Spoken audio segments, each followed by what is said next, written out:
Hello, hello, hello. What's going on, my peoples?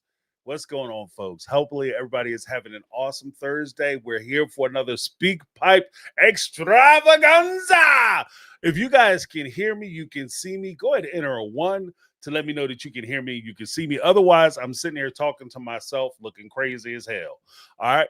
I see a 1 populate the chat. Thank you so much, Karen. Appreciate you.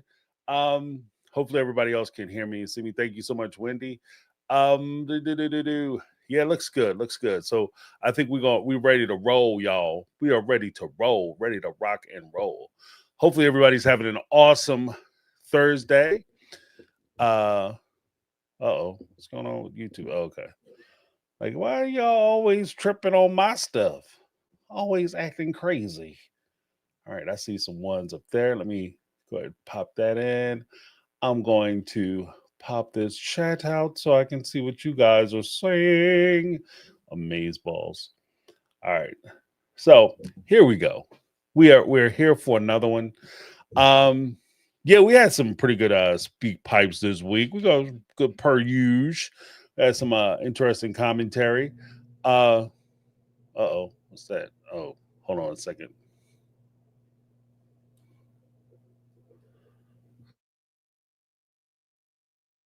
Bunch of buttons I gotta push. All right, here we go. All right, so we're back in the house. All right, guys. I think we might as well. We got 25 folks there. Make sure you hit that like on your way in. I appreciate it. Yeah, as far as this show is concerned, I got some plans, I got some schemes and some machinations that I'm gonna be rolling through. What's going on, January Larry? We will be talking about some interesting things. I just have to figure out how I'm going to do it. But yeah, I think I'm going to be rolling out like independent, smaller videos and things of that nature. So it won't just be the lives; it'll also be smaller videos that we're going to use to complement the channel as well. So hopefully you guys tune in for that. All right, we have Lizzie B in the house. What's going on? Let's rock and roll. So we have the whole sister wife fiasco. Of course, there's special forces tonight.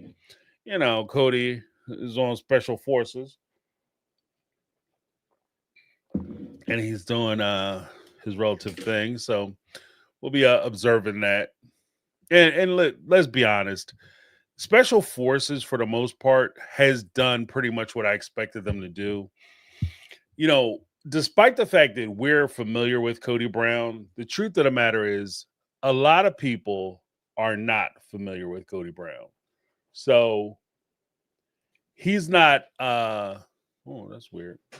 He's not like crazy popular, so they're not going to focus primarily on him.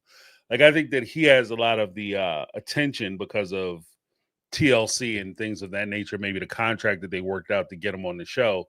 But overall, like the show itself, Special Forces isn't focusing on Kody Brown, his story, his successes, and his failures. So it's from that respect, it's pretty much what I thought it was going to be. Oh, damn, I gotta get rid of that damn audiobook too. But first up, we have Mary in the house. So we're gonna play that message.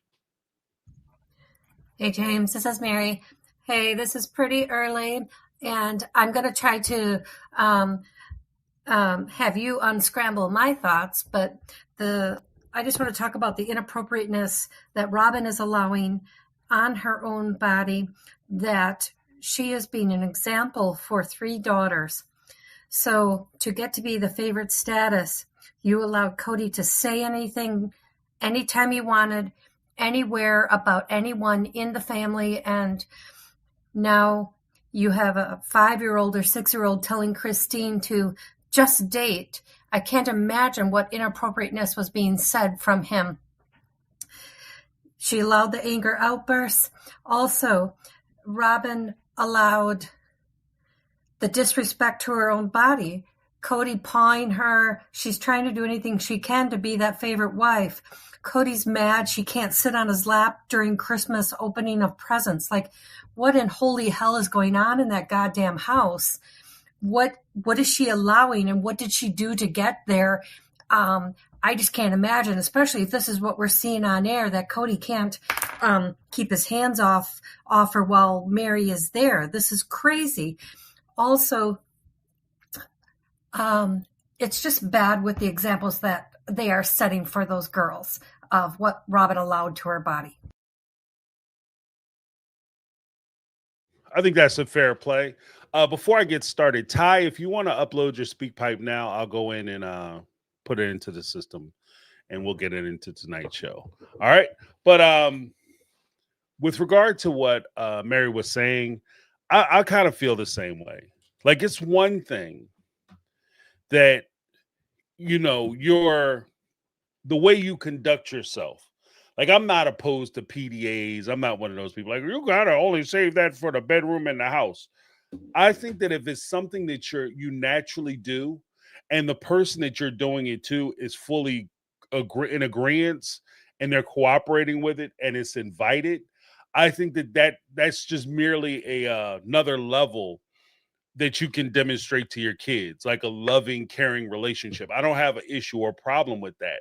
That's not, when I said that, that's not what I was referring to last Sunday and then on Tuesday.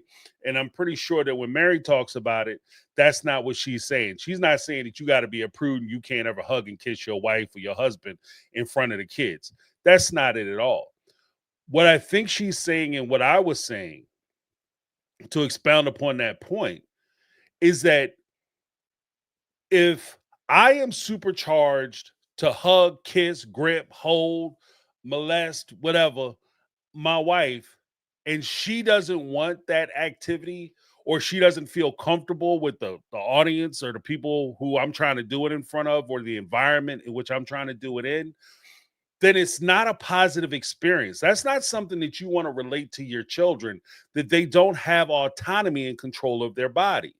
Because that's what's happening. If she's sitting there saying no, no, no, and she's pushing them off and rejecting them, right? Ironically, how you gonna reject your wife? You had wives reject him, and now she's doing it. Funny how the shoe's tight as hell when it go another foot, ain't it? It's tight. That shoe is tight. But if this is something that you don't want and you're rejecting him, and he does it anyway, and he insists on doing it, that's demeaning for the partner. It's not a loving, affectionate, caring thing. It's demeaning. It's basically saying you don't have control over your body. I control what you do. I control how you act, what's acceptable, what's not acceptable. You disagree. Your disagreement is a suggestion.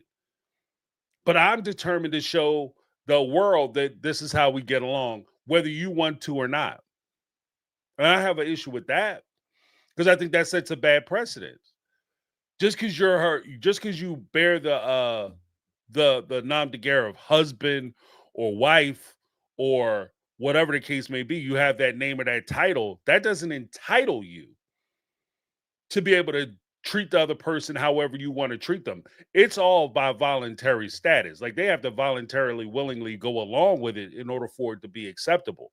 And that's a positive thing. So if you want to show your kids what it's like for them to be in a household where everybody is loving and caring and affectionate and this, that, and other, that's one thing, if that's your relationship.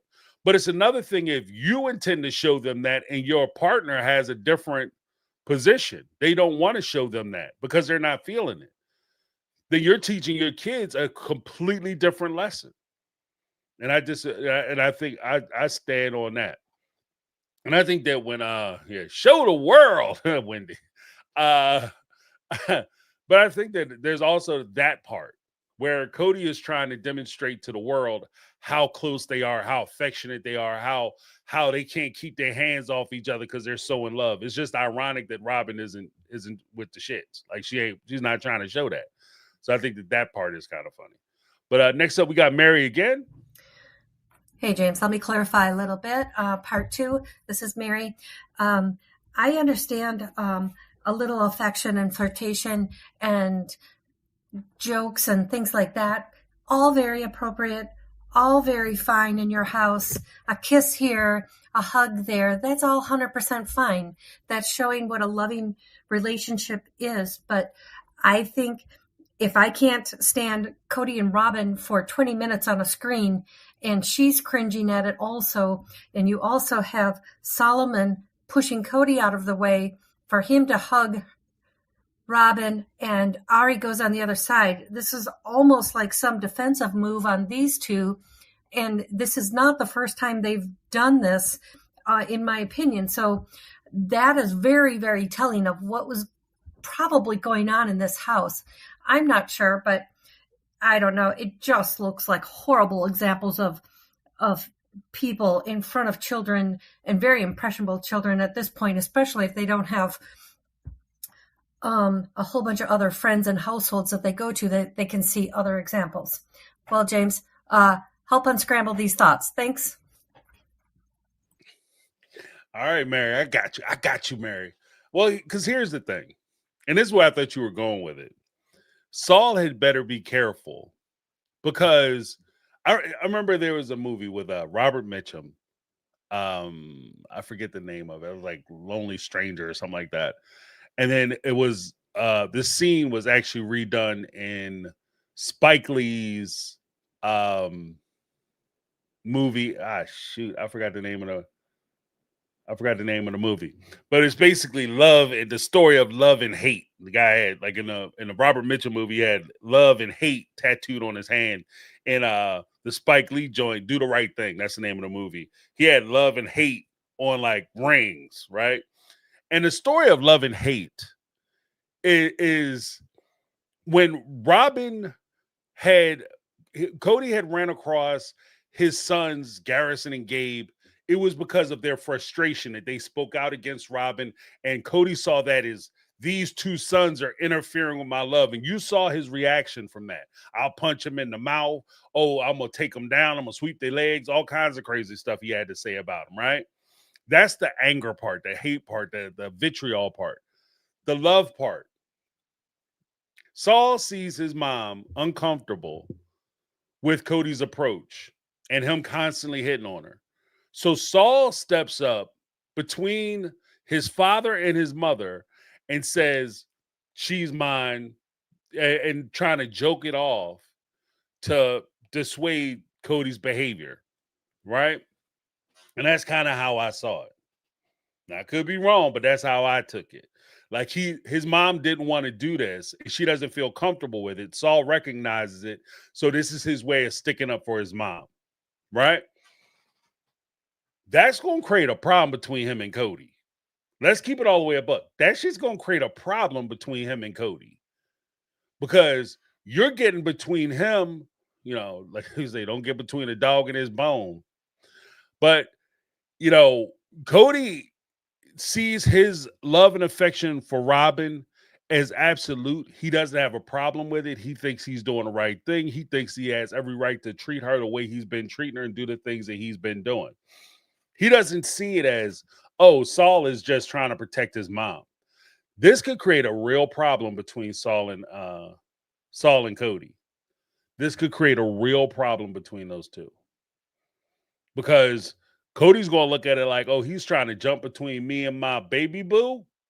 So the weird part of one of the weird things, that dynamics that happens with some of these, especially in a polygamous families and places like that, where you have older guys who are trying to date younger women, they see their sons and these younger men as rivals. This happens. Actually, it's not even so much. I can't even say it's just polygamy, because I've seen situations where women have seen their daughters as rivals and men have seen their sons as rivals, sexual rivals, which is creepy as hell, right? Because the fact that you guys are dipping into the same pool is kind of disturbing to me. You're wading into the same dating pool that you would feel challenged by your child like he's competition. That's creepy as hell, but it does happen. And in these situations where that does happen, that creates a problem, because, little Solomon has a way in. That's her son. She loves him. It's not like, I don't think Kody's going to be able to just dismiss Solomon the same way he was able to dismiss Gabe and Garrison, the same way he was able to dismiss Madison and Aspen. That's going to create a problem for him. I think that's going to create a real problem for him, you know. And that actually might be kind of interesting to watch on a reality show if they're going to do that. But I don't think that he would. That, again, that's something I don't think he would film.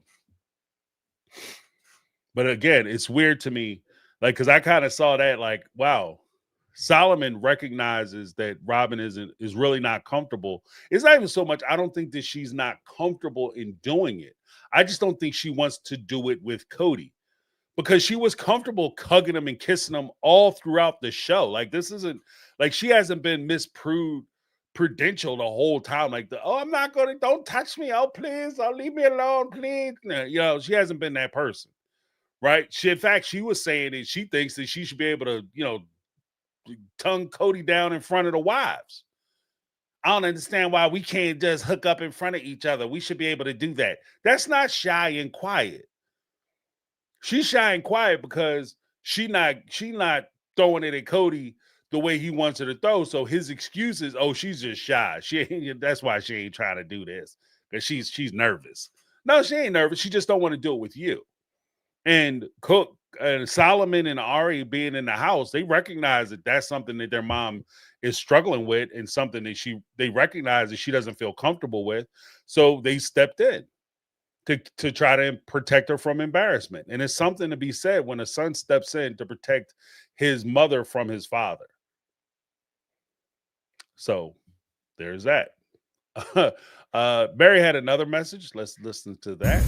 Hey, James. Hoping I can get this last one recorded, but I just want to speak about Brody. I feel like he's a very respectful man, in that I think he knew what he was going to get into with Kody, and I'm glad he didn't go there or try to have Kody elaborate, because that would have been just a disaster. But with Kody, I just think his inappropriateness around his children, he's giving a very poor example of how a man treats a woman inside a house, outside a house, and everything. He wants this lady to slap him, and that's how he's going to know she finally reached a comfortable space with him. But I think Robin is feeling the brunt of this.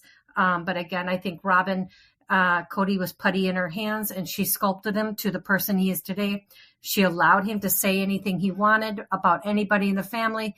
She allowed him to touch her, whether it's appropriate, inappropriate, whatever, I don't know. But if no one can like him on screen for 20 minutes, I don't know how she's putting up with this on the day in, day out. But mark my words, about year 20, I think I know what's going to happen with Robin. It looks like she's at her end of her rope already, but tell me what you think and help unscramble this. Thanks. Bye. All right, Mary, thank you for the phone calls. The one thing I will say with regard to Robin and her behavior and how she's been up to this point, let's be very clear. When Robin came into the family, there were self-correcting barriers that were put into place. Those barriers were called the OG3. Okay. If Robin wasn't doing something that Kody liked, he had an outlet already built in to where he can go get the things that he liked. That was the first part. That was the self-correcting portion. The motivation portion comes into the fact that, you know, she strived to be the favorite of the wives. So if she ever decided that she was getting tired and didn't want to do it, you had the self-correcting part of him simply having other wives and other outlets for his time, attention, affection, so on and so forth. But if she wanted to be the best of the best of the best, then she had to cultivate that type of personality, type of environment where he would want to come over and he would feel free to do the things that he wanted to do. And she was constantly accessible to him. She didn't say no, because if the wives said no to him, or if the wives pushed him away, she saw that as a weakness that she could exploit. And that's what she did. But now, in the absence of these other women, with the lack of competition and the removal of that self-correcting barrier of the OG3, Robin doesn't feel the need to extend herself further than she feels comfortable with. Meaning she doesn't necessarily want to have Kody touching her, hugging her, kissing her, pawing at her, etc., because she doesn't have to. She's the last wife. If he had 2 more wives at home, especially if Kody messed around, if this will never happen, but if Kody messed around and got himself a young hot thing, tenderoni, Robin would be back on game.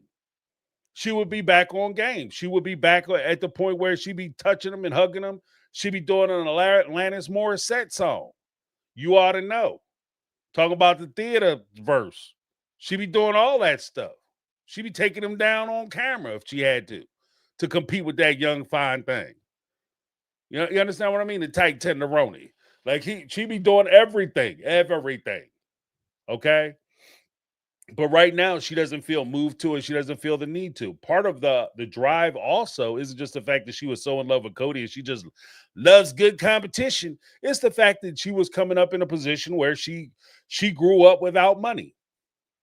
She grew up not feeling a whole lot of opportunity. She married her first husband looking for opportunity, hoping that she could strike it rich with him. It didn't pan out. She stumbled across the Brown family who was getting a TV show, going to have fame, notoriety, and hopefully money. So she competed in that field to try to gain as much as she could in that arena. The problem that she's having now is, one, it's like I tell my kids, if you go for a job and you're just there because of the money and you hate the job, sooner or later the money ain't enough. Anybody who ever worked a job and like, I'll be so happy if I just got this job, my problem be solved. They get the job, they work that job for like anywhere from 2 weeks to a month. Then all of a sudden it's like, I hate this job. They need to pay me more. They need to pay me more because all the bullshit I'm putting up with. I'm punching this clock. I want to come in and punch something else. This is ridiculous. I hate this job. They need to double my salary if they want to keep me. They don't pay me enough. Because once you get used to the money, you cash a couple of them good checks, you get used to that shit, and all of a sudden you sitting there used to the money, but you're not used to the problems. You're used to the paycheck and the advantages you have. You move into a nicer apartment, house, whatever the case may be. You're driving a nicer, newer car, whatever. And then all of a sudden you got vacation money, and it's not enough because you're used to it now. And you're still working a job you hate. So you're sitting there saying to yourself, why am I doing this? Why am I putting myself through this? Right? And that's what Robin is. Like, she spent the last 15 years living high on the hog. She's used to it. When you first give her a house and, you finally get in the house on the cul-de-sac, it's going to be your name. I've never had anything in my name. Now she's had 3 or 4 houses in her name plus properties. So it's not enough to keep working a job that she hates, especially when the wives left and she took a pay cut. So now you're doing a job you hate for less money. That's a problem. That's a damn problem. Right? Nobody trying to work. Like, it's hard enough to go to a job that you hate getting paid good. Nobody's trying to work a job they hate and take a pay cut, if you feel what I'm saying.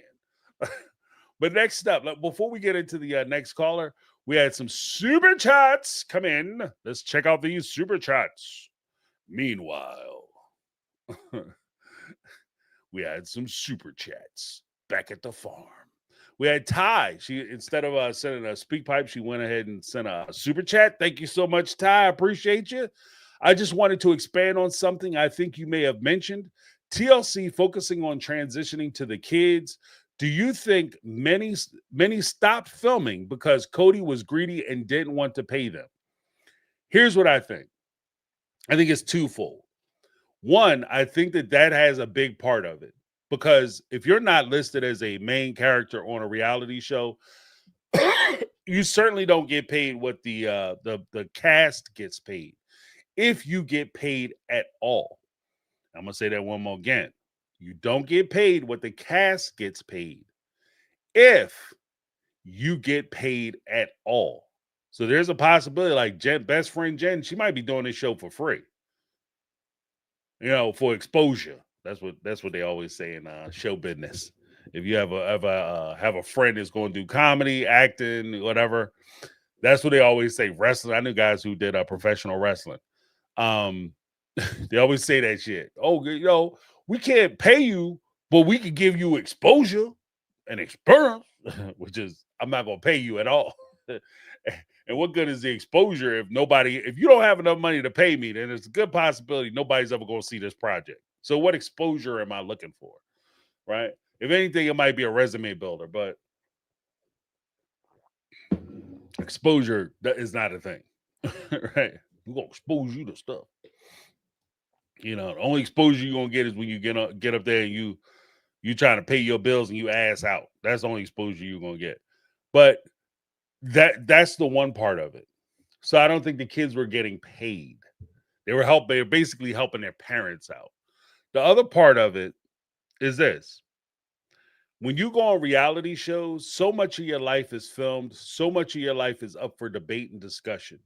When you are not getting paid, or you're certainly not getting paid enough where you could retire on this money, you have to be very careful, especially if you're building a career. Like Logan from my understanding, he's trying to build a career. Hunter is trying to build a career. It has nothing to do with being on a reality show.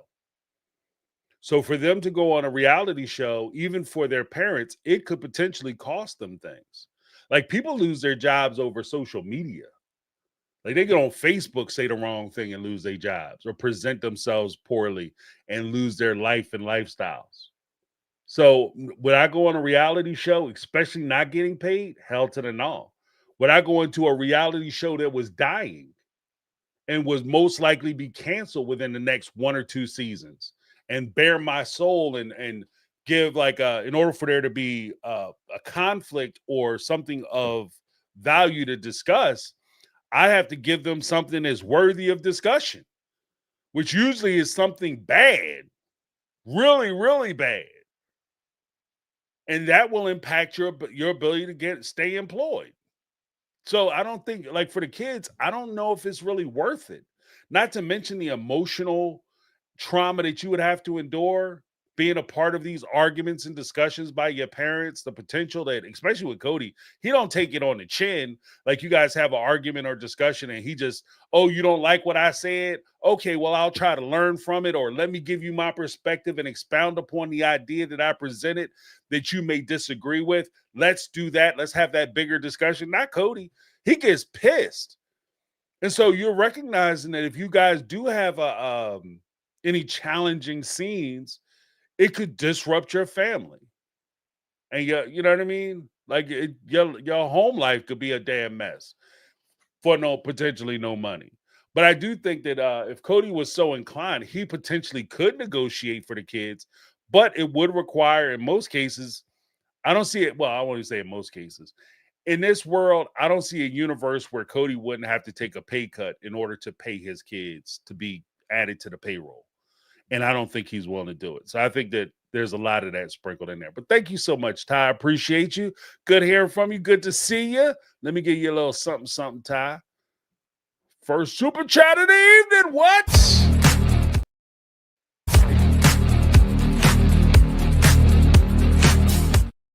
It didn't work. They tried to stall me out, but I will not let it. I was like, hold up. Wait a minute. We going to get it in there for Ty. That's what we're going to do. Thank you so much, Ty. I appreciate you. Next up, we got JB. JB, what's going on? $20 super chat. To me, Kody gives off serious predator. I stuttered all over that, didn't I? Gives off serious predator vibes. Not the guy with the alien in him and the jacked up face either. The cringe is real. Yeah, I mean, he's not like this show. And this is part of what I just got finished saying with Ty. This show is not representing him well. This show is not representing him well at all. Because he went from like the general misogynist asshole to like the creeper guy now. The guy who's always on the make, always talking about like his sex and sexuality and, y'all lucky I'm with Robin, because if I wasn't with Robin, woo-wee, I'll be trying to take these women's down. Like he strikes me as one of them guys. Like if it wasn't for Robin, I'd be out here just running through women. Yeah, if you could pay him, if you could afford to pay him, like, come on, bro. But yeah, I do think that his his positions, to be honest with you, his positions on a lot of stuff, especially when it came to the whole discussion with Brody, his daughter's boyfriend, newly minted boyfriend. I think that came off crazy disrespectful, and to me it demonstrated that how he sees women. He sees women as objects. He doesn't see a woman, even his daughters, as equals. And I think that's apparent in his position and how he talks about them, how he refers to them, even with regard to how he treats his wife, Robin, how he treated his ex-wives, Mary, Christine, and Janelle. Like, he just doesn't respect women, you know? And the sad part is that he's had women in his life. His mom, his moms, the women that were married to his dad, his sisters, like, he's had women in his life. But even with all that input, that positive, potentially positive input, he still doesn't see them as human beings. And I have an issue with that, if that makes sense. But thank you so much, JB. I am going to give you two a little something.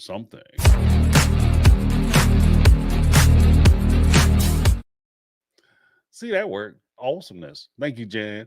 JB, I appreciate you. Appreciate you, JB.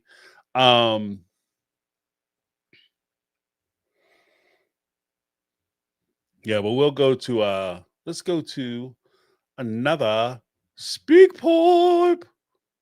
We have Tanya Kata in the house. I saw Tanya earlier. What's up, Tanya?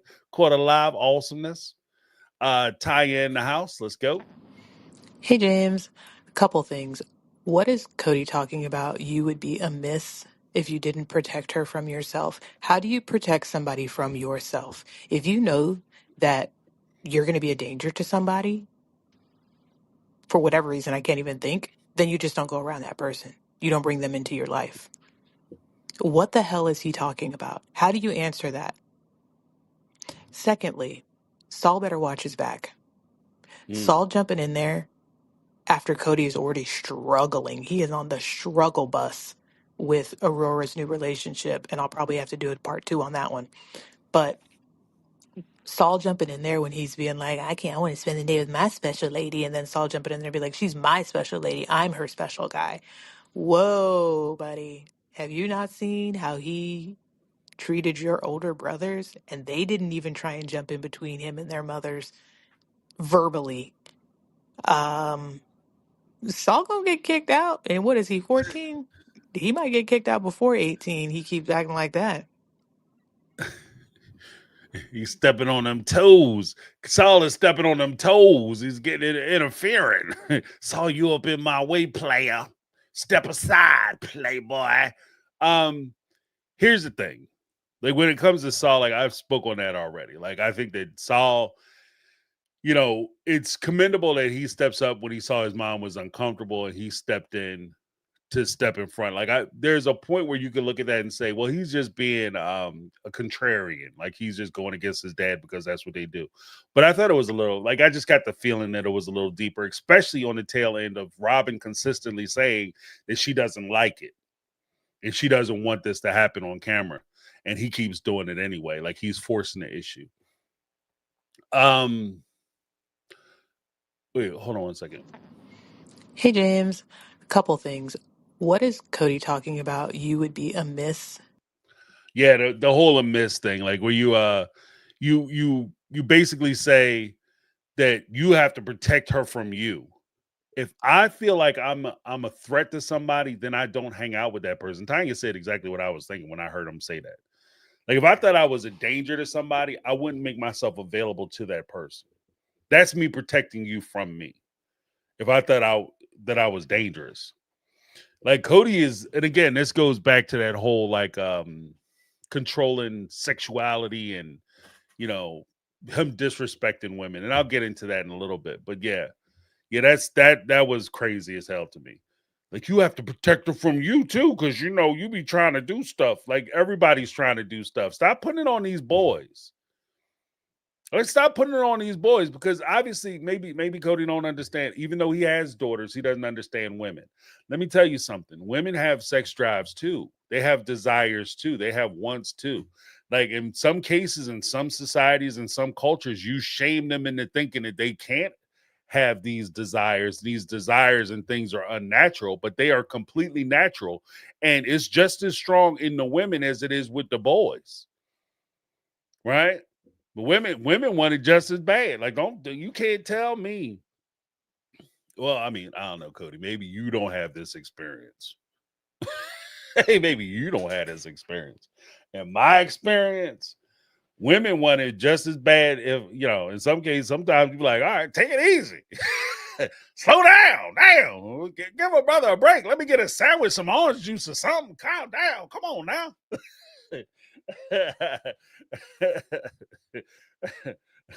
I know you like to ride, but don't wear it out. Like, come on now. But if you maybe just terrible in bed, so he don't experience this. Every time I try to be with a woman, she don't necessarily want to participate. Maybe that's the case. But I'm telling you that for the average woman, the average girl, the average person who's post-pubescent, they are good to go. And you telling this young man, you have to protect her from yourself. You should be talking to your daughter.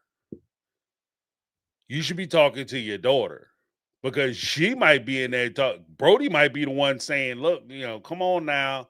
We got to wait till we get married. And old girl like, come on, I would say some stuff that I've heard in my travels. But especially growing up Catholic, like I went to Catholic school. They used to have all kinds of stuff, ways around it. Like the Mormons, they had soaking. I never heard of that stuff.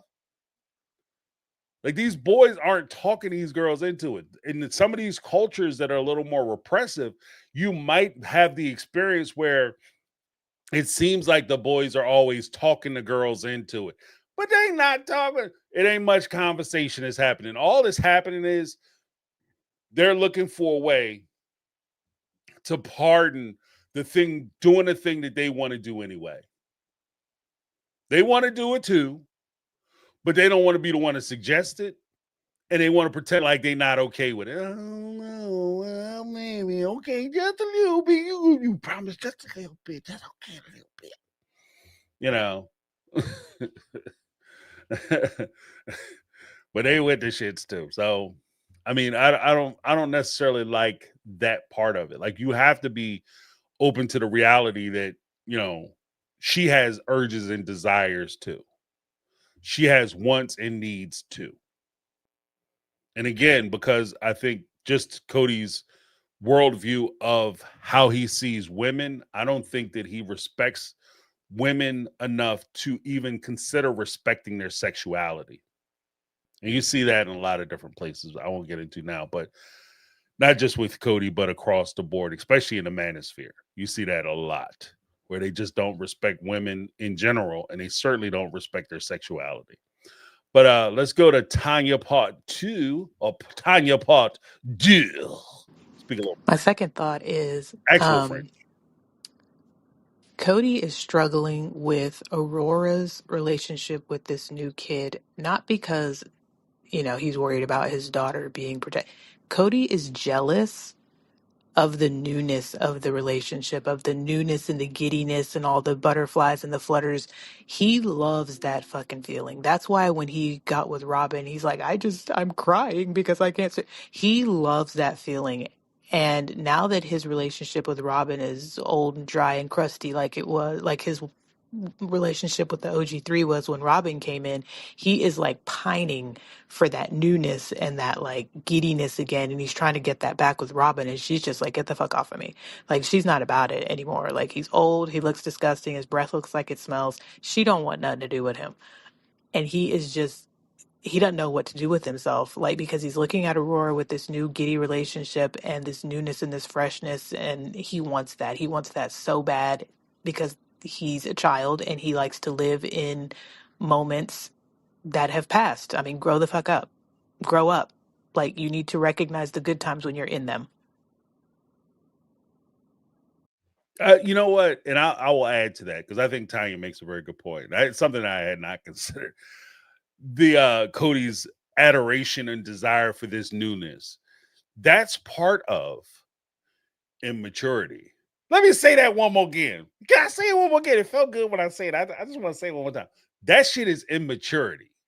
Okay, because when you develop a certain level of maturity, you understand there is an excitement. And I'm not even going to deny this point because unlike Kody, I'm honest with my shit. I'm gonna keep it all the way above.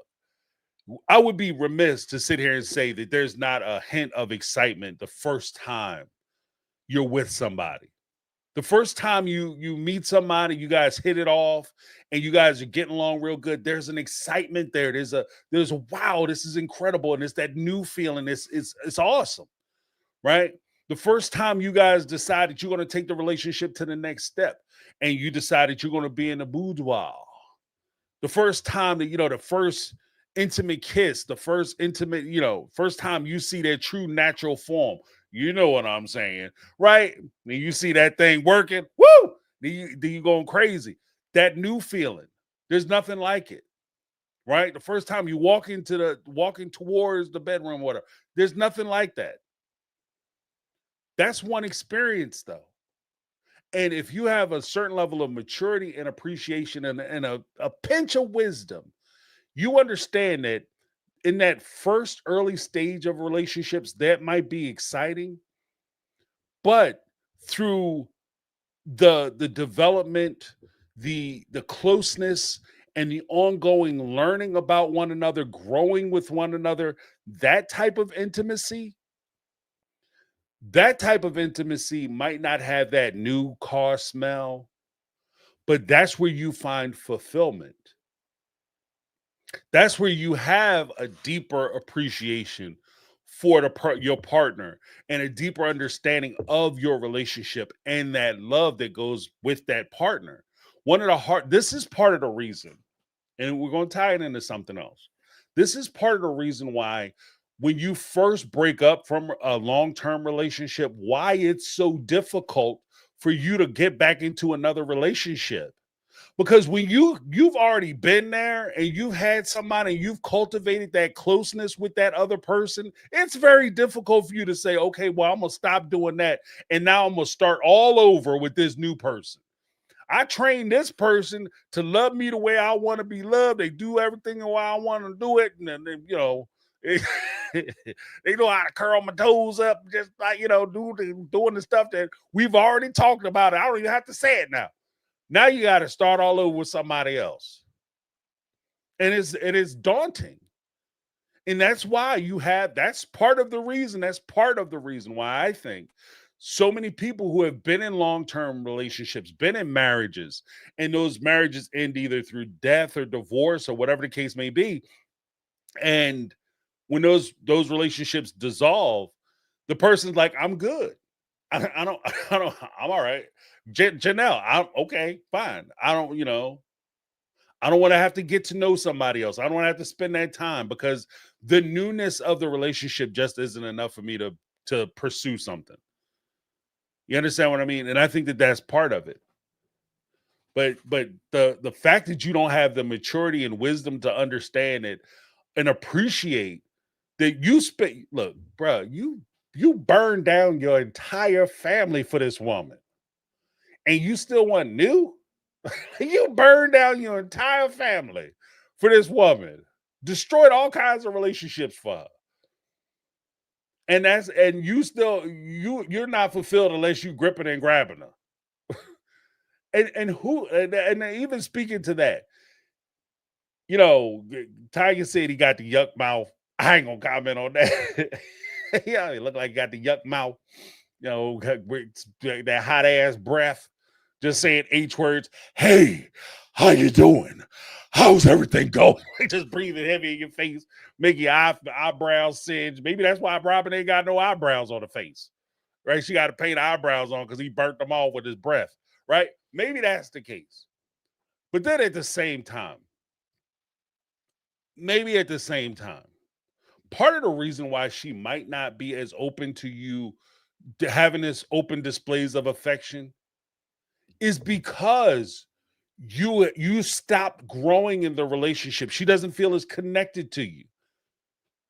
If a woman says no, and you look, if a woman says no, and you keep chasing and chasing and chasing her, she doesn't bend to that. She gets aggravated. If you're trying to force yourself, she rebels. She retaliates.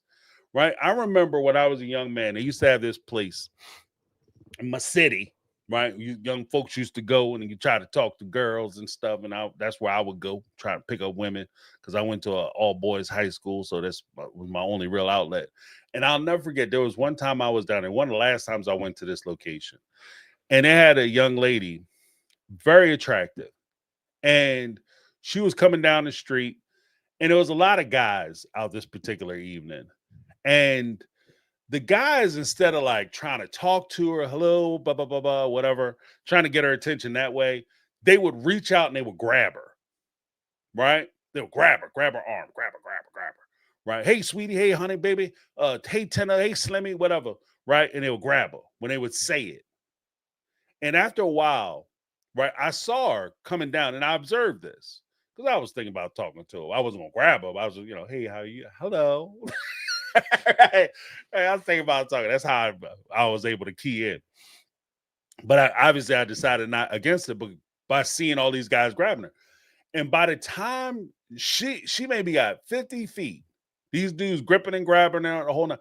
By the time after like the 10th or 12th guy done grabbed her, the next guy that said hello, she lost her mind.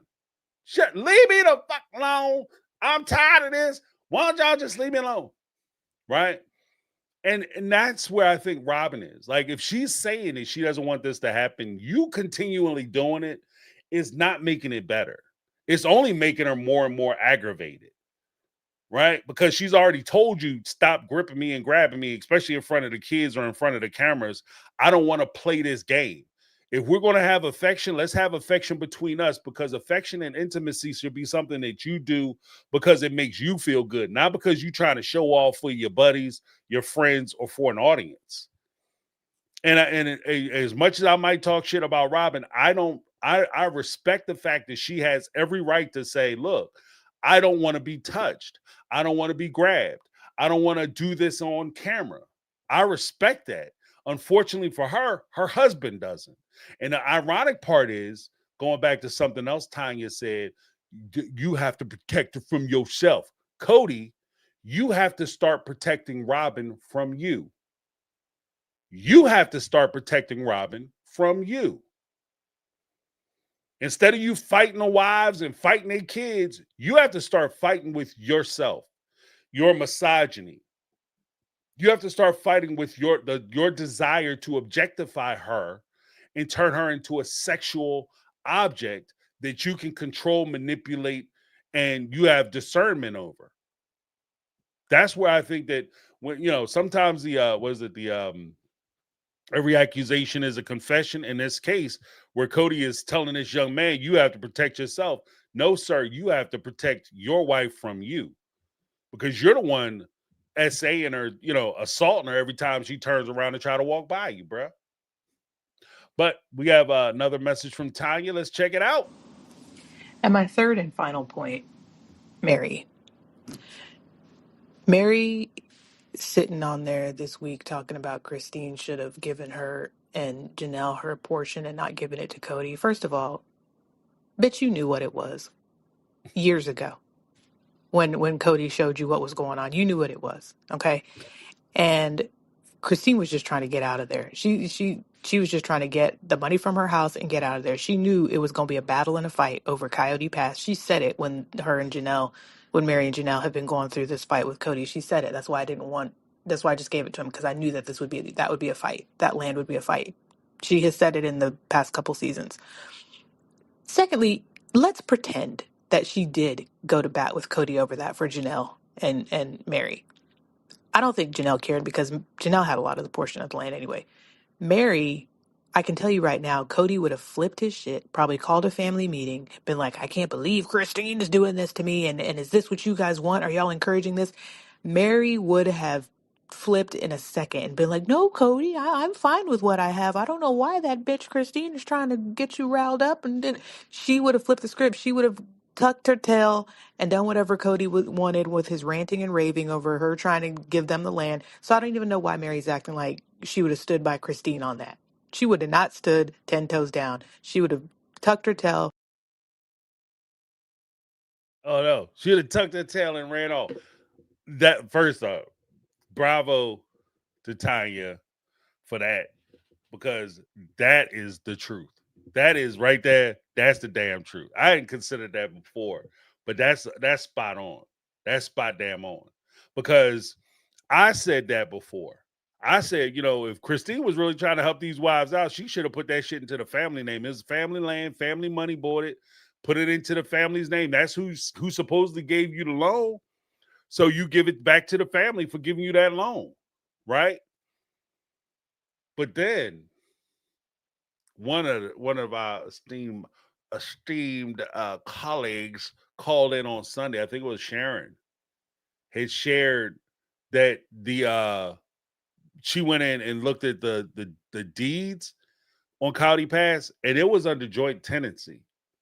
So Christine didn't have the ability to go back and put the other women on it. It would have been nice because I assumed, and what they say about assumption, you make an ass out of you. But when you assume, but you make an ass out of you and me. But I assumed incorrectly that the house, the property on Kody Pass was under tenancy in common, which gives the most freedom to the owners. So you can give or sell your land your portion of the land as you see fit. Under joint tenancy, there would have to be an agreement because it would fundamentally change the titling of the land. So instead of it being like if you go from joint tenancy, which gives you survivorship in a case of land ownership, which again doesn't make sense because where I was coming from and part of the reason foundation as to why I thought it was under tenancy in common is because under tenancy in common, if I own a piece of property and my friend owns another piece, another piece of the same property, we own a property together, we have tenancy in common. If I were to pass, my share of the property would go to my kids, my next of kin, or the people that I, denote in my will. Under joint tenancy, the survivorship is to the other owners. So in that case, if something were to happen to Christine, then her property that she shared joint tenancy with Kody and Robin would automatically default to Kody and Robin.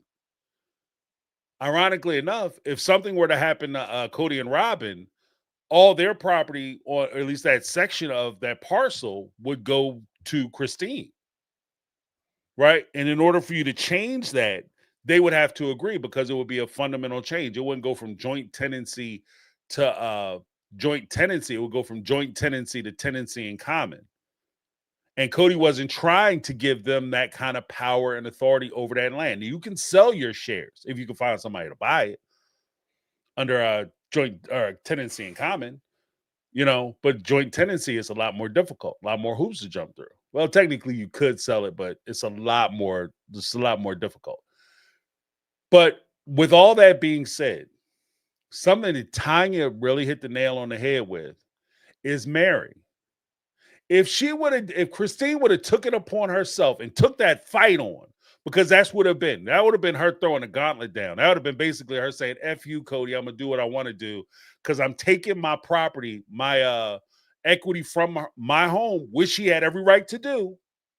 I'm taking that, and I'm going to toss this land to somebody who you don't like, which is Mary.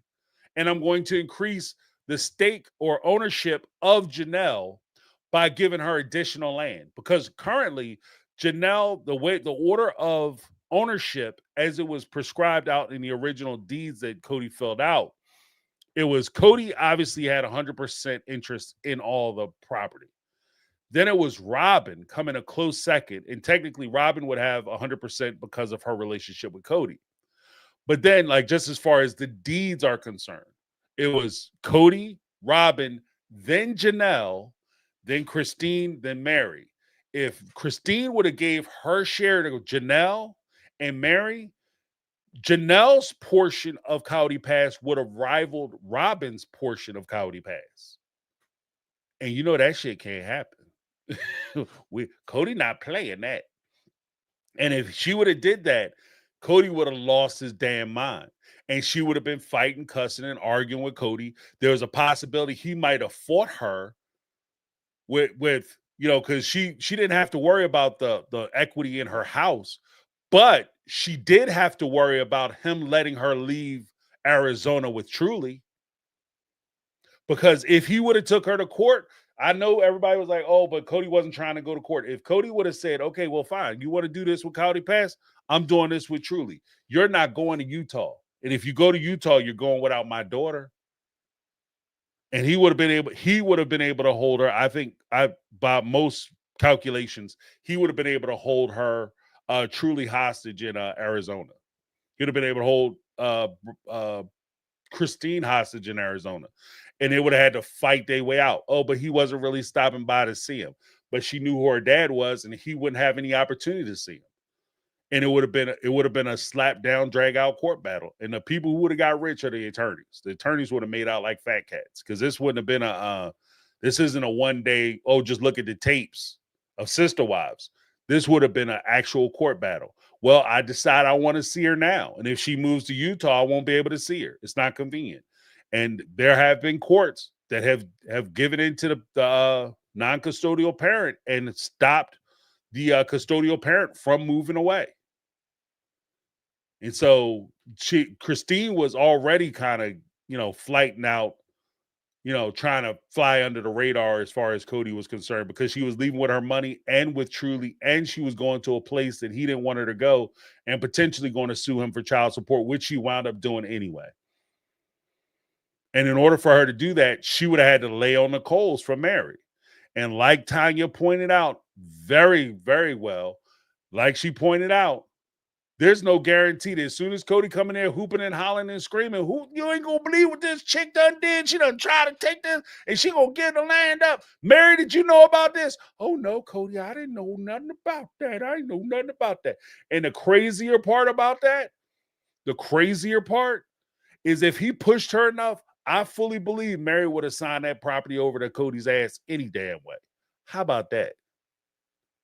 If he would have pushed her the right way, if he would have told her, well, in order for us to be able to work things out, we just got to get things back to normal. We can't be doing this sneaky stuff, because if you do sneaky stuff, Mary, there's no way you're coming back into the family. There's no way we're going to be able to date and continue our relationship, Mary. No way. And she would have signed that shit over to Kody. Anyway. So all Christine would have been doing was creating problems for herself. And I said, and I'm gonna keep it all the way fair and all the way a buck. I said that shit too.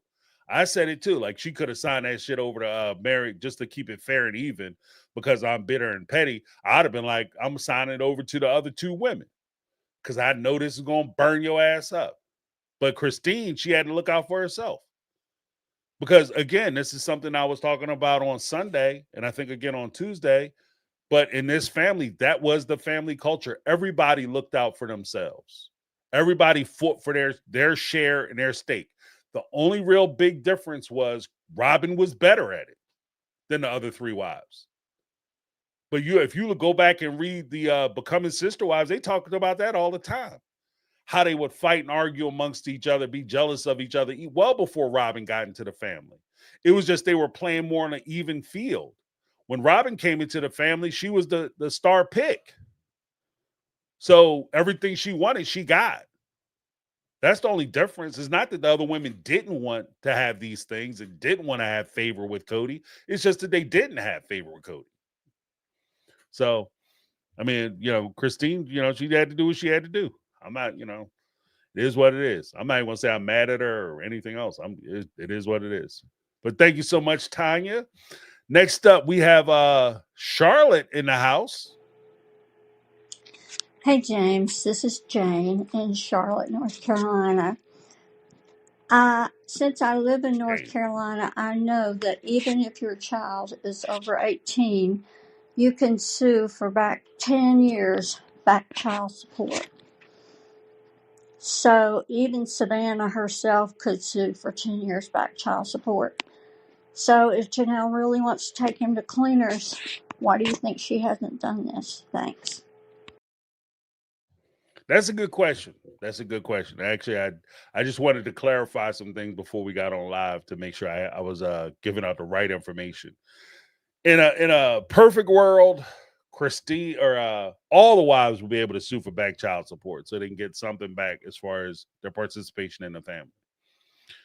Unfortunately, even in North Carolina, because I did look up North Carolina stuff, and from my understanding, if anybody knows better than me, feel free to jump in. From my understanding, in order for you to get back child support in North Carolina for the 10 years, you would already have to have back child supports, which means that there's already a court order in place.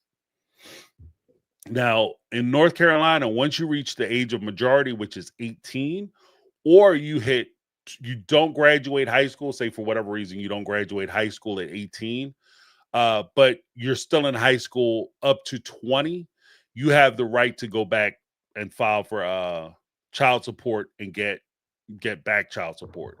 Unfortunately, there's a couple things that work against Janelle as far as Savannah is concerned. One, Savannah's 20 years old, so already she's blown the window. Two, she was past the age of 18 and she couldn't, which prevents Janelle from filing a new case. Like, she can't put in a petition for child support. If she had an existing case, then Kody would still be on the hook for child support. And she could go back and sue him for arrears and retroactive support and all that good stuff. But because she never filed the stuff, she got screwed. And part of that too is the fact that I think pride goeth before the fall. Because by the time Janelle got it in her mind that she would have to fight and scrap it out with Kody in order for her to get anything financial from him, she hit a point where she just basically, she thought that she could work things out. There was a period where she thought she could work things out between her and Kody, that it wasn't as bad. By the time Kody had broke off with her, she was already, I think Savannah was already in college. And I think it just never occurred to Janelle to stick up for herself that way. And then she probably saw it as like, I'm not going to take anything from him because I'm an independent, strong woman and I don't need a man. I don't need a man for his money and helping to take care of these kids. I take care of the kids fine by myself. Here's my thing. Your kids have a right to be supported by both parents. It's not about you. It's not about you.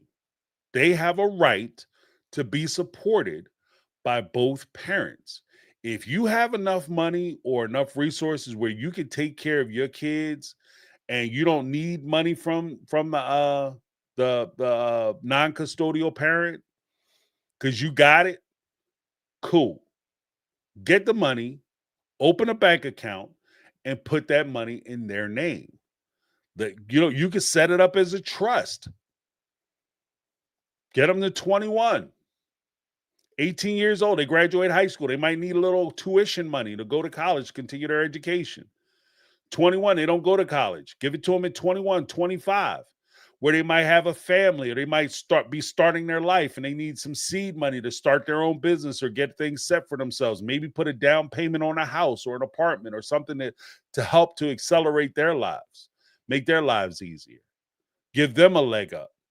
Especially, and I say this financial part, in light of the fact that if you have a father or a mother that's around and they might not have a lot of financial resources, but they're around and they're doing their part as a partner and a parent, then it is what it is. Handle your business. Do you, boo-boo. And you take care of the way you take care of it. But if this person doesn't come around, don't have nothing to do with the child physically, they're not watching them, they're not taking care of them, they're not kicking in any other kind of way, the least they can do is give you some money.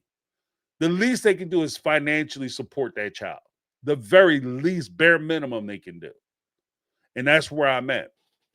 So those are my thoughts on that. But yeah, I just think that unless I could be wrong because I'm not from North Carolina. But from what I was able to discover through research, that's what I found out. Like they just wouldn't be eligible. But maybe I'm wrong. Maybe a lawyer's going to come in and correct me. I'll be willing to take that correction. But thank you so much. Appreciate you calling from Charlotte, North Carolina. Spent some time in Charlotte. It was fun. Next up, we got Takia. Hi, James. Apparently the Sister Wives viewership is really falling. And we all know they, sold Coyote Pass, and that's the storyline for this season. But do you think season 21 will be like Aurora's wedding special? And do you think, like, moving forward, they would try to give, like, Kody, Robin, and their kids their own show, their own spinoff show? And would you watch that? Like, would you even watch that and give your take on that? I'm just curious what you think. All right, bye. Takia, yeah. The horror. Halloween's right around the corner. Kody and Robin got their own spinoff. But yeah, I think that what we're watching now in season 20, I said this on earlier previously. We're watching their pilot season. We're watching their individual shows, what their spinoff shows are going to look like. Kody and Robin basically talking shit with their kids, trying to exploit them for their storylines because they don't want to talk about themselves because they're either too cowardly or, I think it's just cowardice. They don't want to talk about themselves, so they put the kids up in front of them as shields to talk about the kids and what's going on with the kids so that way they can keep themselves safe and try to hide behind the subtle outrage of if I get online and I criticize their kids and why are you criticizing the tenders? Don't say anything about my children. Here's the thing, coaches. Don't put your kids in the way of people's criticism. Don't open your kids up for criticism. This is where I go back to Kody not protecting Robin. If you want to protect her, you shield her from, protect her from me. Protect her from people like me. From YouTubers and people who are going to watch the show and do reaction channels on what they see on the show. Don't have your kids as a storyline because that opens them up to be talked about. Don't think that you're just going to roll it because nobody rides for free. Nobody rides for free. So if you put their story out there, people are going to talk about their story. When they talk about their story, they're going to talk about them. And when that happens, don't get mad and don't cry the blues because you did that. You did that. So that's the first story.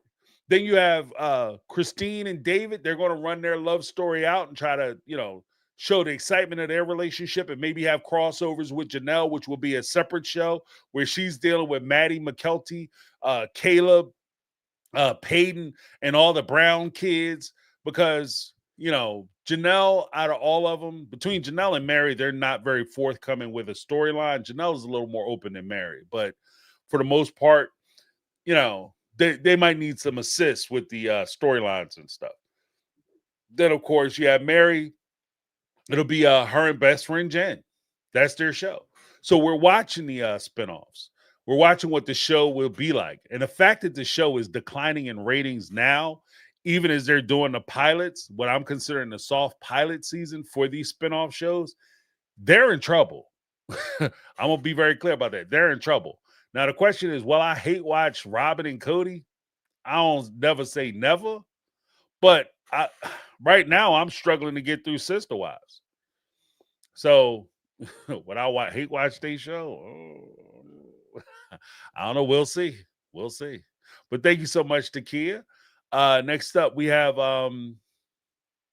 let's go to Sunny Bunny. Hi, James. I was watching your show where you talked about your opinions and stuff, and I just wanted to add one small correction to what you were saying about going to therapy and using communication as a way to convince people that you're worthy of love and affection. That's not, at least in my experience, that's not a thing. I went to therapy for a few years and I had self-esteem issues the same way that Mary might have some self-esteem issues. And one of the things that you learn in therapy is that communication is there as a tool in case there are misunderstandings, in case you need to work with people who are very different from you, for example, at work. So it's not like you can just quit your job. You have to find a way to communicate with certain people. But communication isn't there to convince people to value you, to see you as a person with feelings, to beg for them to spend time with you, to beg for affection or anything like that. Quite the contrary. In these cases, they do help you stand up for yourself and put boundaries in place, or let you know that it's perfectly okay for you to walk out. So just wanted to put that out. Okay, well, allow me to retort. Well, thank you very much, Sonny Bunny. I don't disagree with what you're saying. In fact, that's in line with what I was saying. Well, I think there might be some misunderstanding. When I talk about communication, and I denoted the fact that there are schools of thought that push communication as the end all be all problem solver of most problems. You're sitting there with Kody and Robin, and oh wow, Robin is really understandable because she just wants to communicate. She wants to have a conversation, and everybody else wants to kind of just sweep it under the rug. Here's the thing: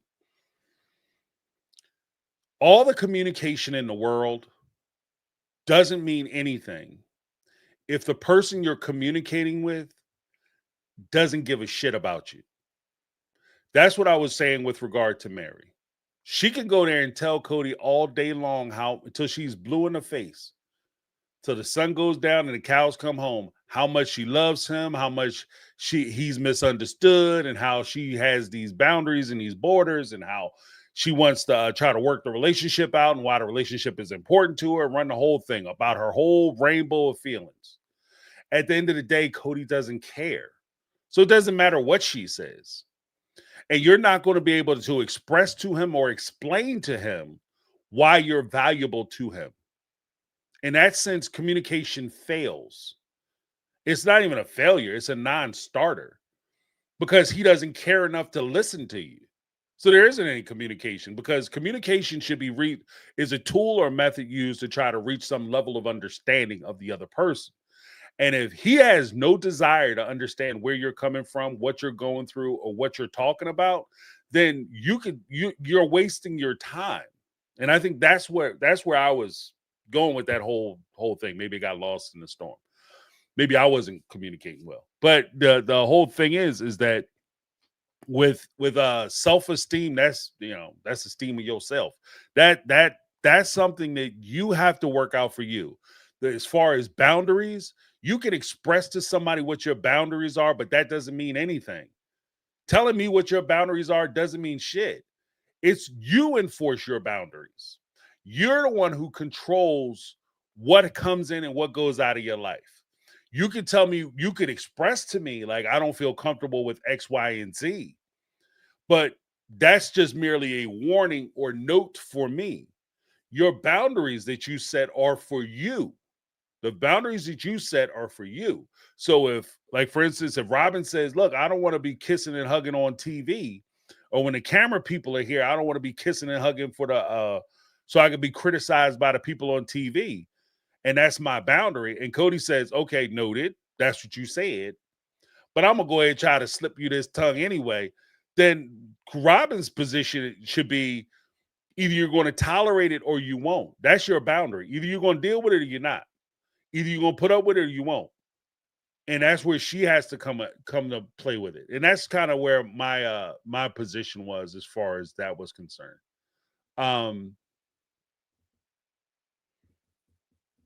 That's interesting. D said, where's D at? Yeah, but I think we're coming from the same place. Like, please don't take what I said. If you misunderstood what I said, or you left with the impression that I was saying that you would be able to explain to somebody your importance or why you're valuable, you'll never be able to explain why you're valuable.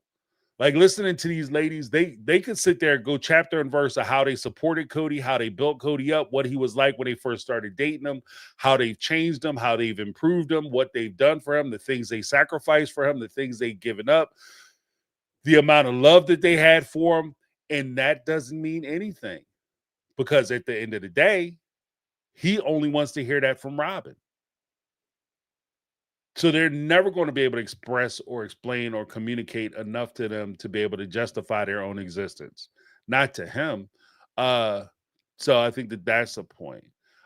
D said something. I can't find D. Where is it? Oh, okay. Communication is also having conversation with yourself about the boundaries you need to keep, even when you still feel for another person. And I think that that's partly it. Like you have to look out for your own. Everybody has to carry their own water, and you have to be the caretaker and the person who maintains and maintenances your own psychological health and well-being. You have to protect your peace. And you can't rely on somebody else to do it for you. You can't hire somebody, hire their job out. You have to protect your peace. Because if you don't protect your peace, I guarantee you, the people that you employ to do it, maybe they'll do it sometimes, but maybe they won't. And maybe your peace will come at the cost of something that benefits them. And so I think that that's something to consider also. But thank you so much. I appreciate you guys putting that in. And Sunny Bunny, I agree with you 100%. Thank you so much. Sunny also had another message. Yeah, one thing I don't know what is it, but I feel like this season Kody is more and more disgusting. In this episode, he thought it was a good idea to ask his own daughter if her boyfriend looks at her the way he looks at her mom. Like, that is so weird and inappropriate to ask your daughter, because I think we've all seen the way Kody looks at Robin. Like, it is, and I understand being attracted to someone, it's not that. It's just that he's just disgusting with it. He goes so over the top that it just, oh, it just creeps me out. And God, I hope that girl gets a better man than that, because oh my God, I don't even want to think about it. You know what's crazy to me is that Kody knows that he has a full-on sexual relationship with Robin. And he's acting like a teenager. He acts like a teenager who just got it first time. Like, you done broke my stuff. You come back an hour later, do it again. Or Richard Pryor joke. Can you do it again? But he acts like it's new and it's fast. They and do you look at her the same way I look at her mother? Like, you know that you're doing things with her mom. And you want this guy who's dating your daughter to be looking at her the same way you look at her mom, like a sex object? Because that's how you looking at the mom. That's how you treating her, like a sex object. So you're encouraging him to treat your daughter like a sex object. That's what I get from that. That's creepy as hell.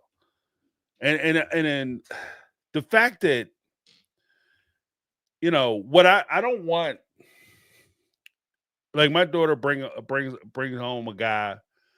I don't want my daughter to bring home a guy who's going to look at her and, like, obviously he should be attracted to her. Like, that is what it is. That's a given, right? But I want him to look at her with love, adoration, and respect.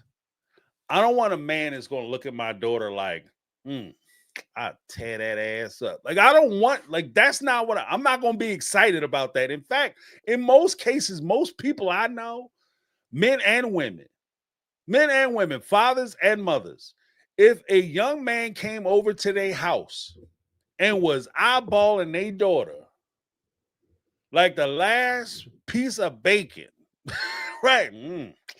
Ooh, oh, look at that thing. Them curves. Oh, just the way I like it. You going out the house, hopefully feet first. Well, maybe no, not feet first. Like on your own power. We'll say it that way. Because feet first, head first is all bad. Right? Right. Hopefully under your own power. But you might be going through the window on the express route. Like there's nobody is excited about their child getting looked at like that. Hell, if I was here and some little girl was looking at my son like that, whoa, he's a person. Take it easy. Right? It's just like this. It's just you're trying so hard to be a macho man and be this masculine being, and it's clear you have no idea what it means to be a man, and that's disturbing to me. Men don't have to sit around and just crank it to young women and, oh, come on, girl, let you go, girl, you go. You don't have to do that. In fact, that's the most unattractive. Look, and correct me if I'm wrong. Maybe y'all ladies know better. Y'all ladies know better than me.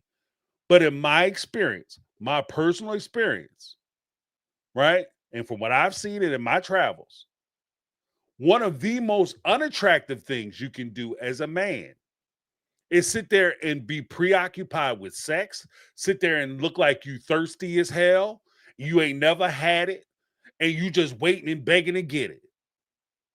If you sit there and do those things, you are the most, as far as I see, and in my experience, if you act like that, you are the most unattractive person. They like that drives them right up. They oh no, oh no.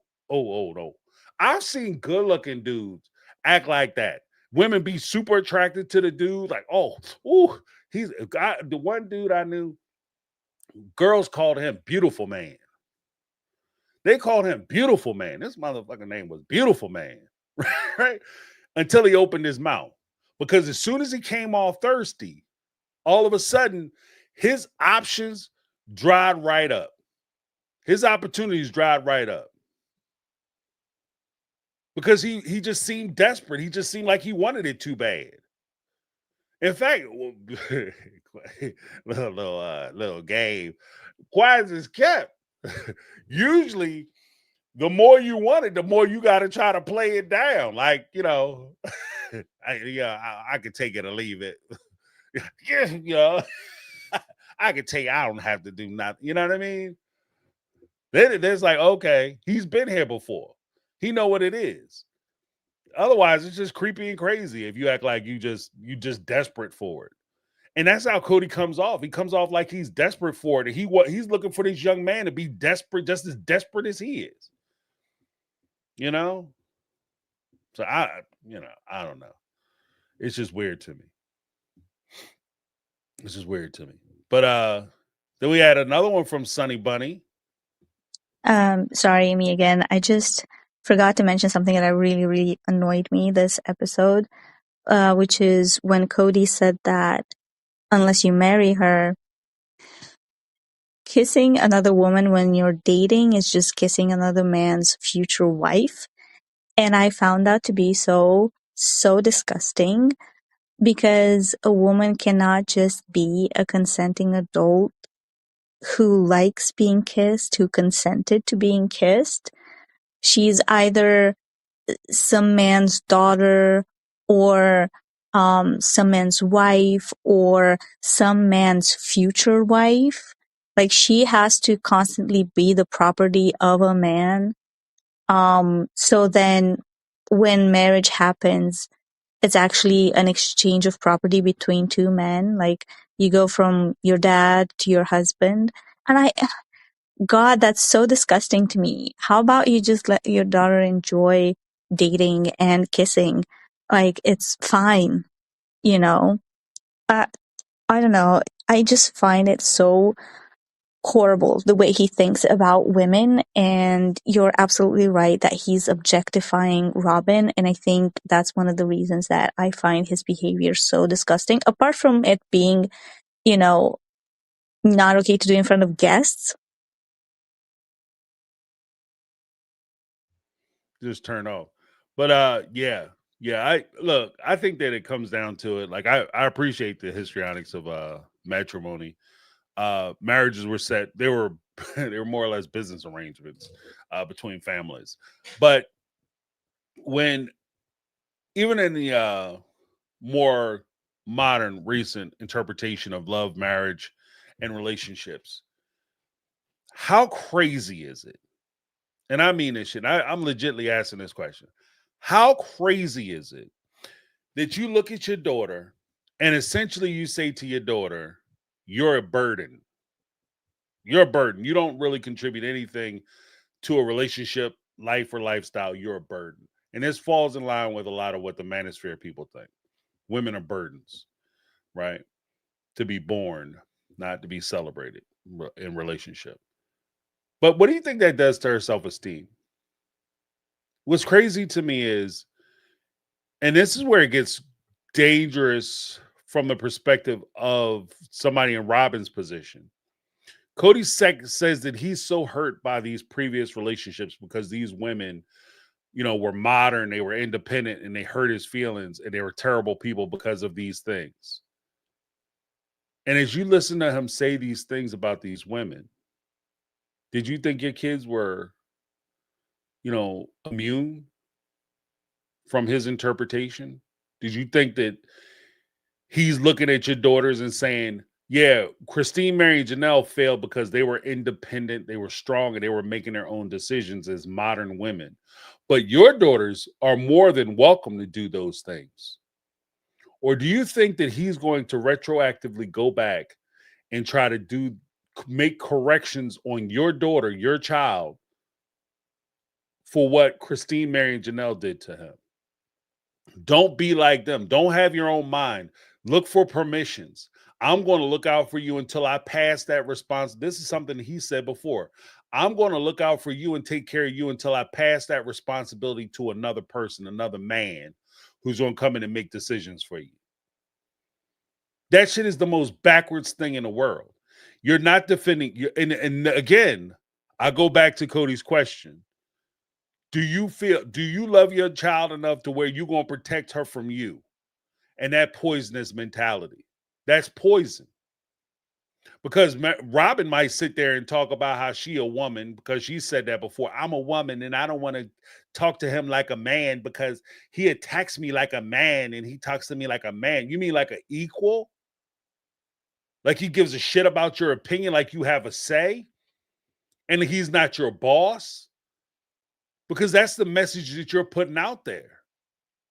Now, whether that happens at home or not, that's the message you put out there. You put him in a position where, oh, that's okay because I feel like I can manipulate him and I can take advantage of him and I can get him to do what I want him to do. Yeah, for now. But what happens when he grows bored of you? What happens when he grows tired of you? There's a person I wanted to bring onto the show. I gotta look her name up because I forget it. But she had an excellent point. She talked about being a trad wife. And she talked about in her experiences being a trad wife, what she didn't realize is that 100% of her life and lifestyle was based on how her husband felt about her and how precariously stupid that was. Because he could love your ass to death today, can't live without you today, looking for you for advice and guidance today. But tomorrow, when he changes his mind, where does that leave you? And what Robin's saying that she's going to raise her daughters to try to be subservient and submissive to a man, that's all great if you find yourself under the purview of a kind man. But what happens if you find yourself under somebody, I don't know, like Kody, who's just looking out for themselves, just wants what they want? Somebody who's sitting there saying, you know what, I pay the bills. I should be able, and this exists in the manosphere. I pay the bills. I have the job. You have kids, my kids. You should stay at home and take care of my kids, my household, wash my drawers, and pack my condoms when I go on business trips so that I can go sleep with other women. What happens when that happens? Oh, but I taught her how to use jiu-jitsu and mixed martial arts and how to use a knife. That shit doesn't mean anything in the real world. That doesn't mean anything. You can know all the kung fu, karate, boxing, wrestling, hand-to-hand, small arms, combat, the whole nine, not edge weapons. You can know all that shit. That does nothing if your husband, you put everything in your husband's name and he walks away with all the property, all your money, and all the bank accounts. You don't have a bank account in your name because you got to ask him for permission. All the kung fu in the world doesn't counteract that. I've never seen a karate class or a kung fu lesson or talk to a sifu or sensei or anybody else who say, yeah, this is when they go for your bank book, you do the upper block, you do the inner block, you do the outward block. I've never seen that. So you're preparing her for the wrong shit. You're doing like these extreme cases. Depending on where you live, I don't know. Maybe Arizona's like way tougher than I think. But it's more likely she's going to come across a person who's going to try to take advantage of her financially or try to manipulate her into doing something which is not in her best interest, far more than it's going to arise an opportunity for her to use a knife on somebody. And for you to keep treating them like their property and you have some kind of ownership over them, that is crazy. I'm going to pass off the ownership. I'm never passing off ownership of my daughter because I don't own her. She's her own person. What are you talking about? You idiot. She's her own person. And if you try, and here's the warning shot.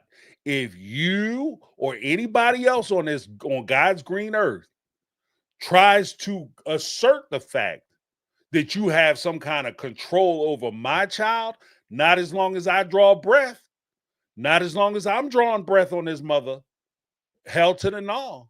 We're not doing that. Nobody is going to sit up here. I don't control. Like, look, my daughter's older now. Coming up, I don't control what she does. I recognize my limitations as far as telling her what she can and can't do with her body. I have limitations. I birthed her and I took care of her from the time she was a baby all the way up. From the root to the toot. I took care of all that. And I don't get a say. So some little snot-nosed badass bastard, you definitely don't get a say. And you damn sure ain't going to stand here and try to tell her what you're going to do and how it's going to be. No, we're not doing that. Because I didn't raise my child, and maybe this is the subtle difference. It's just a difference in culture, difference of opinion. I didn't raise my daughter to belong to anybody. She's not a piece of property. She's not a belt buckle. And if that's how you raise your kid, that's your business. But not me, though. Not me. So we're not doing that shit. Oh, I'm going to take care of all, blah, blah, blah. You take care of yourself. You take care of yourself. Gonna get my blood pressure high as hell. But yeah, that whole like ownership property shit, that annoys me to no end. And women have enough problems. And what's crazy to me is at the same time, these people, I want to say men, these people will take this position and talk all this, oh, women are weaker, women are this, and women are that, and women are property, and women should have limited rights, and blah, blah, blah. And as soon as you say, oh, yeah, well, women aren't treated fairly or equally in the workplace, or they don't have the same rights as men, these same assholes will be the very ones who stand there and argue with you till they blue in the face and talk about, no, that's not true. Everybody is free. Everybody get to make a decision. But at the same time, you're raising your daughters to be second-class citizens. In your position, women are second-class citizens, and they shouldn't have the right or the same experience or the same say as their male counterparts. But then you want to sit there and try to tell me that all women are equal. Come on now. They have every advantage. And the reason why I hate them so much, if you were so superior, asshole, let me ask just a general question. I'm going to go to the next caller. Just out of curiosity, because I'm on a ranty rant. If you guys were so superior, why are you afraid of a woman showing up to a workplace, putting in a job application?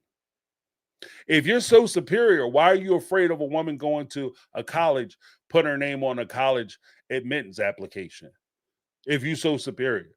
If you're so superior, why are you afraid to give them a chance? Why are you afraid to start out even with them? Instead of trying to build in like little obstacles and stuff. Just curious. And I look forward to that response on Kody's new Manosphere channel, whatever bullshit thing you have. Invite me on. We can have that conversation. I'll be your first guest. If you could explain that to me. Janelle come into the marriage with a damn house. She works the entire time, and somehow she ends up with less money, and somehow you deserve more money because you the man. If you were so superior, why wasn't you making more money than Janelle? Why wasn't you taking care of the family? Just curious. I mean, I'm just curious. I don't know. I don't know why. You know, learn me, Manosphere. Teach me, because I don't understand it. You know what I mean? But next up, we got Candace. Hey, James. A couple things. What is Kody talking about? You would be amiss if you didn't protect her from yourself. How do you protect somebody from yourself? If you know that you're going to be a danger to somebody, for whatever reason, I can't even think, then you just don't go.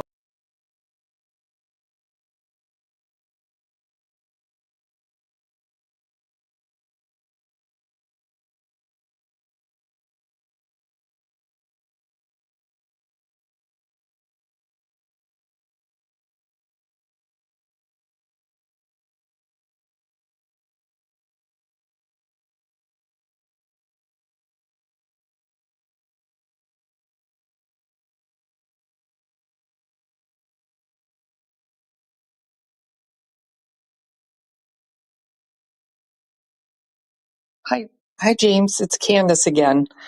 I hope you can hear me. Um, I'm recording from a different device. So anyway, I just wanted to add to my previous speak pipe that I think, just in regards to Kody and Robin being parasites, I really think that they are being parasitic. They're parasites to Robin's children now because they need that show and they're using Aurora with her boyfriend and all that stuff because they don't have it. They don't have a show, just the two of them, because they're so boring. Their family's boring, quite honestly. But anyway, and it's such a disservice what Robin's doing to her adult children, keeping them, from growing up. When you don't let your kids, when you don't kick them out of the nest and you keep them and you infantilize them as children, then they don't grow up to soar like an eagle and learn to fly. If you don't teach them that, then you know what they become? Turkeys that never leave the nest and never learn to fly. So anyway, that's a saying my dad used to say, and it applies here. All right. Thanks. That's amazing. Candace, I found your first one, but Candace, your dad and my dad had the same saying or very similar saying. Because I grew up hearing that too. You can't soar with the eagles if you're hanging out with a bunch of turkeys. That's how they used to say it. No, but it's always interesting that so many of these ideas cross pollinate. Like they're cross everywhere. Like you hear something like, oh yeah, my mom used to say that too. But yeah, it talks about the power of association. And here's the thing: like when it comes down to Robin and Kody using using Robin's kids as a storyline because they're parasitic in nature.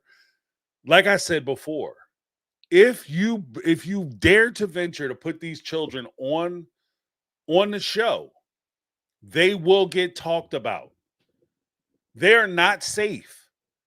Like I try to limit some of my conversations, some of my harsher criticisms to adults. I don't try, I do. But if you push your kids out there and things that they're doing, you're pushing them into places where it's not suitable for children and it's not safe. Now, with your adult children, I mean, look, they can get it too. Like, don't do that. Don't do it. If you want to protect them, don't do it. It's just craziness to me. But let me go to Candace's first message. Hey, James, it's Candace. Just wanted to comment on your Tuesday call-in show when you were talking about Kody and Robin being parasites. I couldn't agree more. I think they play by the narcissistic playbook, basically, and that's what narcs do. They're basically parasites that just go from one person to the next, getting their supply, sucking all the resources, time, energy, and mostly money out of people. And then when they don't need them, they, toss them aside like they're yesterday's trash. The only thing is that Kody definitely plays by that, and Robin too, by that narc playbook of keeping people on the hook that you discard so you can go in and hoover them and try to draw them back in. And that's what I believe he does with Mary. And whenever he needs something, he'll come back in, make, kind of act like, oh, we're good friends. You're my favorite ex-wife, blah, blah, blah. But then when he's done with her, he just tosses her aside and he's just trying to do whatever bullshit to get what he can out of her with Coyote Pass, whatever he's doing now. But anyway, kudos, James. I totally agree with you. And they're just pieces of crap. All right. And even to what Candace was saying, like, how long will they keep them around?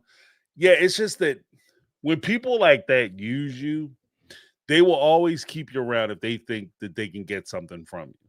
And as long as they can use you, they will always keep you around because you're useful. The only real problem you have is the moment you stop being useful. Now, even after you stop being useful, they will discard you. But even in that discarding of you, there's always a possibility that if they find out that there's something that you can do for them or somehow you can help them or provide something to them, they will come back. But because they're so self-centered, they think that they're the center of the universe. Then they look at it like, when I come back, they're just going to be so happy I'm back. They're going to give me anything I want anyway. They're going to forget the fact that I discarded them, left them on the side of the road. They're going to forget all that. Come on, buddy. What, you mad about that? That was what, years ago. That was last week, man. Oh, you talk about that old stuff? So yeah, I 100% agree. Deborah asks, hi James, listen, I wonder if Robin will make sure her kids are being paid if they get picked up, because again, remember what I said about reality shows. Reality shows, the only people who get paid or are guaranteed it, like you can pretty much assure are being paid, are cast members. And if Robin and Kody get a spinoff show, they're going to try to push those kids as cast members so that they can control that money. 100%. I think that's going to be the play. They're going to try to roll those kids out, and then once they get the kids onto the show, sign up for the show, they're going to try to do the same thing that they did to the sister wives. We're going to put your money in a trust. It's just that you guys ain't going to have no control over the trust. Who's the administrator of the trust? Oh, well, I will do that because I'm the man, I'm the father. And when you get married, I'm going to roll it over to you. I think that that's also something too. Like, I think that this whole relationship with Brody, I think that's the person that they were talking about back in season 18 when they were talking to Mary out in the back of her house about this guy that she supposedly is dating. I'd be willing to bet it probably was Brody back then. And what they're talking about now is they're trying to, zhuzh us up and gear us up so that we can get ready for when Brody asks Aurora to marry him, and they try to roll out a wedding special that TLC is going to supposedly pay for. But I seriously doubt if I would watch that special. I seriously doubt it. So. But next up, we got Angie. Hi, James. Regarding that colada ring that McKelty had to earn, or I don't know, prove her worthiness, whatever. My initial reaction when I heard that she had to buy her own because her dad wouldn't buy her one, she wasn't worthy, or she misbehaved. I don't remember exactly what was said, but I immediately wondered, is that why she was, I don't know, their built-in babysitter? Did Robin and Kody hold that over her head? Well, you haven't been behaved or whatever, so you need to earn it. And yeah, we'll just have you babysit all the time so you can earn your colada ring. I don't know. Maybe that doesn't have anything to do with it, but that was the immediate first thing that I thought of was, did they use that to leverage a free babysitter? I'm just wondering if anybody else had this thought. Thanks. Bye-bye. Well, I think that that's an interesting concept. I will say this. I'm not even saying that this isn't, well, your analysis isn't accurate. But the one thing that I will say, for those who aren't familiar, there was a period where McKelty had claimed she had stole her mom's credit card because Kody had refused to buy her a colada ring that he had bought for all the other girls. And there's theory out there that says that when he melted down Mary's ring, he made colada rings for Robin's kids. So Robin's kids had, theoretically, I don't know if this is true, but the story goes that Robin's kids may have had colada rings before McKelty did from Kody.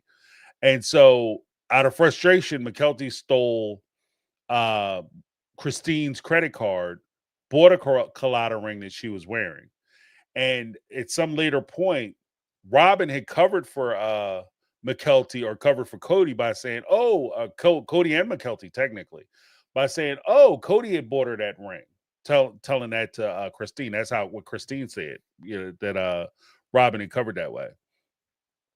Now, what Angie was saying was, do I think they were using that as leverage over McKelty to get her to do things? Yes and no. Here's what I think is crazy, and a connection I'm making.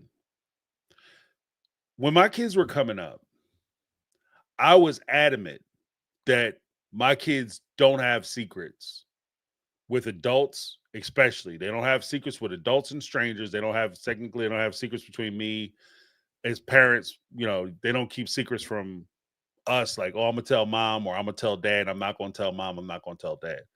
We don't do secrets. Part of the reason why we don't do secrets is because secrets in the land of mistreating children is a tool. A lot of the foundation used to mistreat, manipulate young folks is based on secrecy and the ability to keep a secret. It's important to keep a secret for a couple reasons. One, you want to make sure that they don't tell on your ass, right? Right. Two, if they can keep a secret, that's a favor that you're doing them. Like, if I know you did something wrong, and I'm like, okay, well, you did that wrong. Well, I'm not going to tell on you. I'm going to cover for you. I'm going to look out for you. What does that do? That makes you indebted to me. And it makes you feel like I'm on your side and I'm your friend and I'm looking out for you because I'm keeping your secret.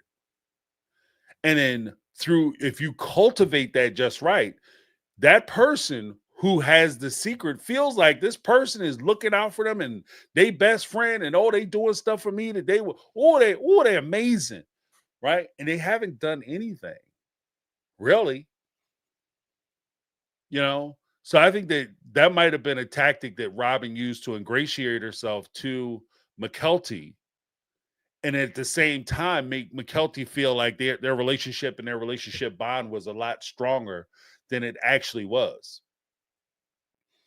Like, because for years, McKelty thought that Robin was her best, like, she's like my other mom, and I'm going to tell her, and Robin and Kody and dad they're amazing, and everybody just got them wrong, because it could be very well because of foundational things like keeping secrets.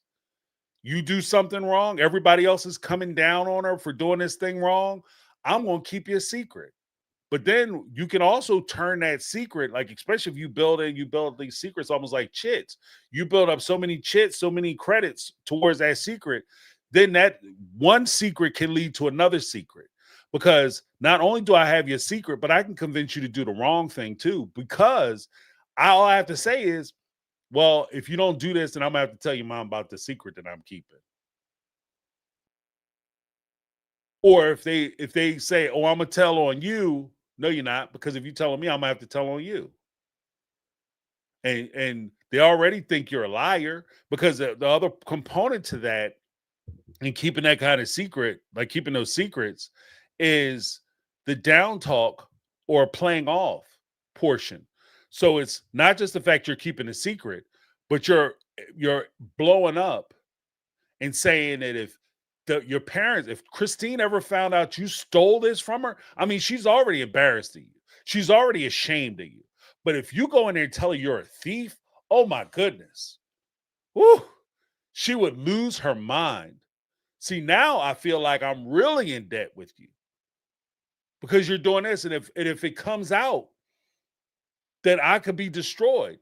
And then, oh, you know, if you go there and tell her that I said this to your dad, or me and your dad are doing this, then I tell her about your secret, she's gonna think you're a liar anyway. Like this, it plays so many different ways. It's jacked up. And you never really have to come right out. And with that, you never really have to come right out and threaten them with, if you don't do this, I'm going to tell on you. Because they already feel loyal to you because you didn't tell on them. And it seems like you're doing them a favor. So I'll leave that there. But yeah, I think that there's a lot more to that than even McKelty potentially realizes. Local Arts Witch in the house. Hi, James. It's Local Art Witch.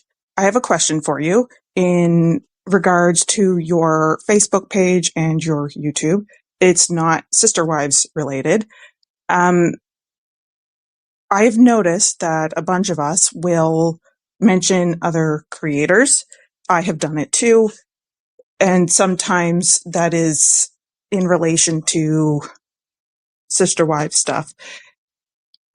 Would you prefer us to not do that, to keep it to just your page only, or whichever? Hopefully that makes sense. Looking forward to hearing your thoughts on it. I just want to be respectful of your space. Thanks. Bye. Hey, Local Arts Witch. I'm a little torn on it, just because, like I guess you want to try to keep it to yourself, but the reality of it is that if I'm going to be open and honest, I have to be able to bear other people being mentioned on my channel. You know what I mean? Like, again, we have open dialogue and discourse on this channel, but don't say this. You know what I mean? So it doesn't drive me crazy. It's not. I won't consider that a foul. But thank you for asking. I appreciate that. Next up, we have Linda. James, quick thought. Maybe Robin knew that McKelty stole her mother's credit card and she was covering for her. Because remember, that was her little pet. Oh, that's possible. That's possible. But I don't know. Sometimes, like with Robin, maybe it's just the way I built her up in my mind. It's hard for me to see how she's doing a favor without some type of benefit in it for her. And that's what I was saying, like about keeping secrets, about trying to use that as a tool of manipulation, that kind of thing, so she can get benefit. Because again, if McKelty is over at Robin's house babysitting, and that even plays into it too. That plays into a culture of secrets. Because I'll keep your secret about you stealing Christine's credit card, but you have to keep my secret about what's happening in my house. The fact that your dad leaves your mom's house in the morning and comes over here. Or the fact that, your mom thinks that your dad is going out of town for 2 or 3 days, like Mary, Christine, Janelle thought he was going out of town for 3 days, when actuality he was staying right here. But you can't never mention that to them. Like, you're trading one secret for another. And so I can see that being a thing where, yeah, she's willing to keep and maintain McKelty's secret because she's expecting McKelty to keep her secrets, because she has been hiding so much away from the other family members. And with McKelty, especially being in the house, watching the kids for Robin, babysitting for Robin, you need McKelty on your team to a degree. So I can see that being a tool that you use to control that. But yeah, thank you so much, Linda. Next up, we got Brittany, not Brittany, coming in hot. Hey, James. I am catching up on all of the lives, and I'm actually listening to the most recent Speak Pipe live, and you're responding to Tanya Carter's message about Peyton. And one thing I wanted to add is you were talking about Peyton just being so tall and how awkward that is, as you're growing, like you're still figuring out your body as you're as you're growing. I can't relate. I am vertically challenged, but I can definitely take your word for it. But I wanted to add, because you mentioned, just being like tall and gangly. For Peyton, I can see how much harder it would have been for him, because Peyton was actually, yes, he was really tall, but Peyton was the opposite of gangly. He had a lot of baby fat that he just, kept on his body. Partly because Christine is the type of cook who, cooks whatever the Utah version of soul food is. So added to the fact that, you know, Kody, I can see Kody putting so much pressure on Peyton, or not even pressure, but just making little snide comments about his weight. Hold on, I'll be back. She'll be back. And now she's back. Okay. Also, and be prepared, because I'm going to be sending a lot of these. I have so much to catch up on. But Tanya also brought up the cluttering situation. And Robin's ass wonder why, like, nobody likes her. Everybody thinks that she's evil and manipulative. Like, how? This is. Why would you lie about something like that? Like, what is wrong with you? That's really all I have to say about Robin at this point, is what the fuck is wrong with you? And you sit up there and you fake cry and you act all confused. It's because you're a liar. That's why. That's why nobody likes you. And then you have the audacity, you lie about being a liar, which is what liars do. But it just makes you even more of a terrible person for people. Like, you want people to rally behind you. But no, you sit up there and you lie to everybody about everything, about dumb stuff. She didn't even have to put herself in that situation about the cluttering. Like, what? Ugh. Well, like you said, liars gonna lie. Here go part 3. Then, and I'm really sorry, I just want to preface this. If you have sensitive ears, now's your time to get out, because I'm about to, like, I'm over it. Then you have Cody's dumbass talking about, he doesn't understand where he went wrong, but he stirred up a jealousy in the other women just because he was trying to make sure that Robin was safely kept. Meanwhile, you have one minor child living in a fucking RV, hauling fucking water up a mountain or whatever, because you spend all the fucking money on a house for Robin to sit up there and fix her mouth to say that it is for the family, when everybody knows that nobody in the family except for her kids are welcome in that fucking house.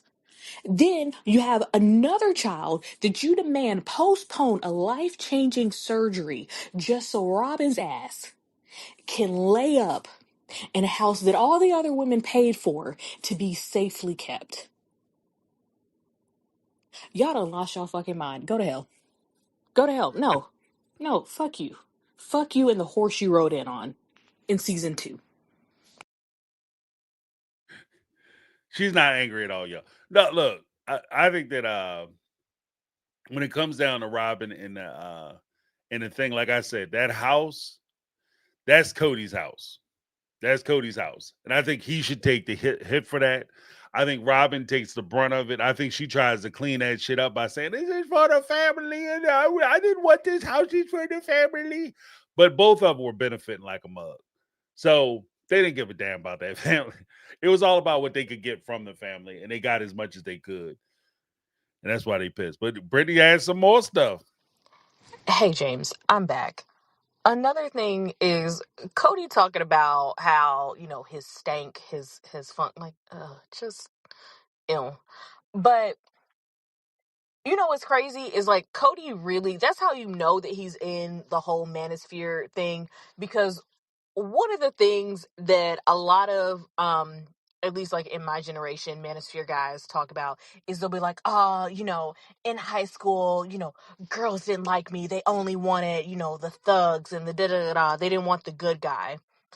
And every time, every guy that I know that I knew in high school that has that mentality, I'm just like, you know why girls didn't like you is because you didn't fucking bathe. You needed to wash your funky ass. That's why Robin is not having sex with you. She's probably going through menopause, but other than the fact that, like she's hitting the change, you stink. You stink. Go take a shower. What the fuck is wrong with it? It doesn't make you manly to not have to not have good personal hygiene. At this point, you deserve to be an incel. That's just, what are we doing? How old are you? That ill, just ill.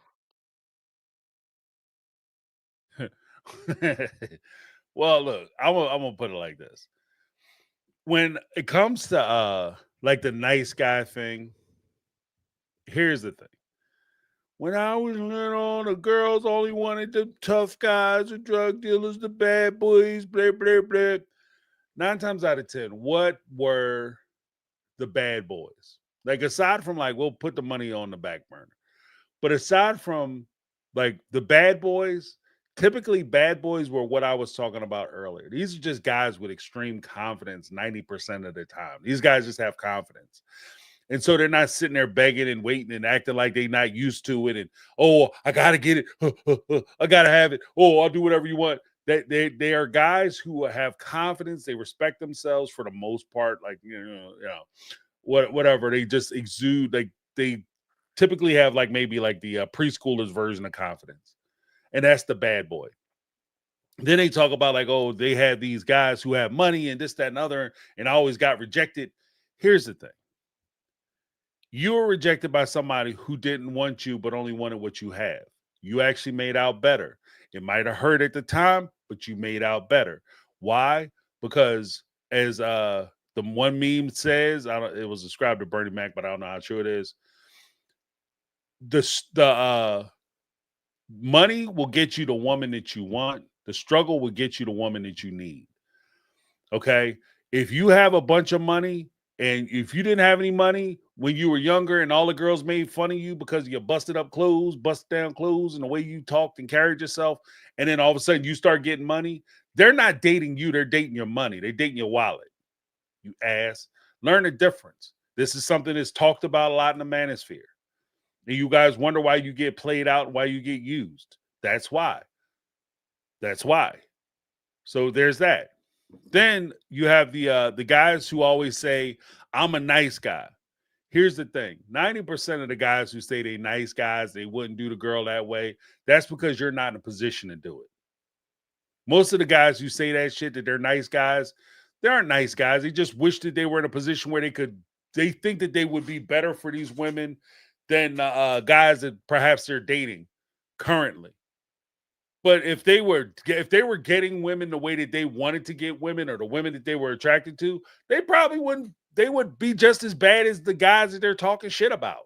You're nice because you have to be nice, because you don't have the opportunity half the time. So, I mean, that's my little ranty rant on that. But Brittany has 2 more. Let's go to Brittany again. And another thing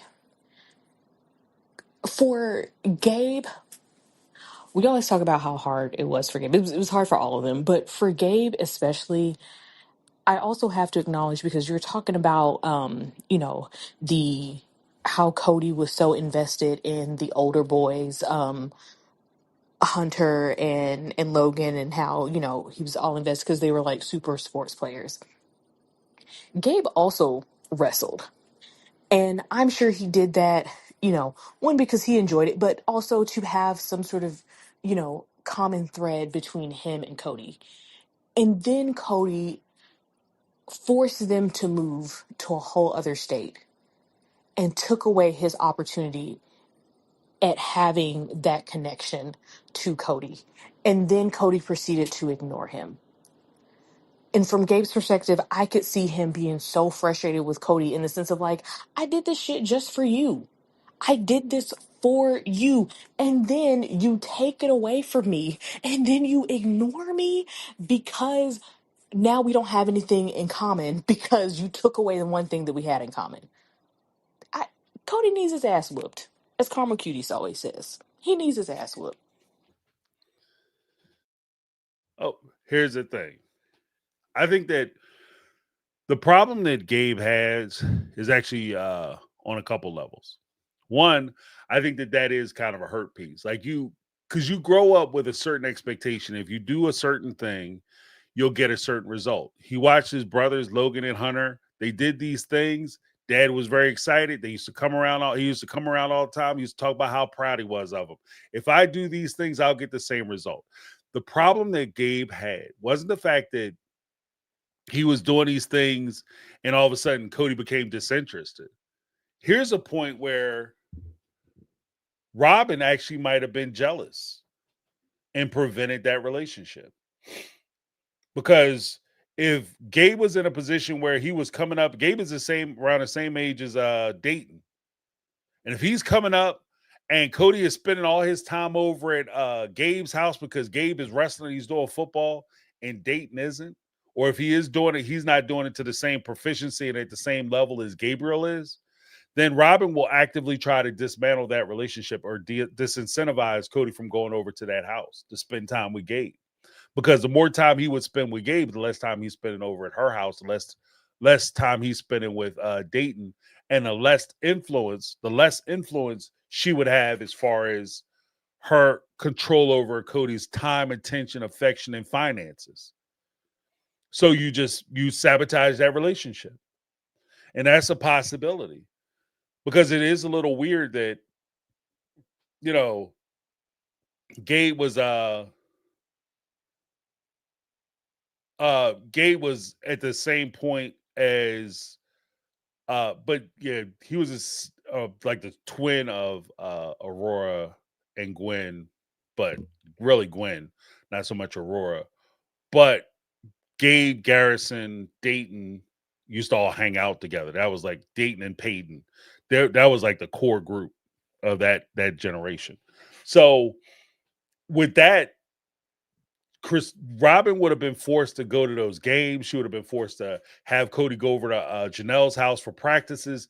That's time away from her and her kids and her brood. So I could see her stepping in and sabotaging that. And it would hurt. It would hurt because you come up with this expectation. If you do these things, you'll get a certain response. He watched his older brothers in the same house get that time and attention from Kody when they did these things. And now he's doing these things and he's not getting the same result.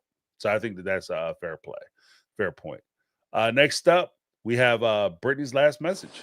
I'm sorry. I got a lot of these because I have been like working, and I have not been able to actually like sit down and talk this out with anyone for real.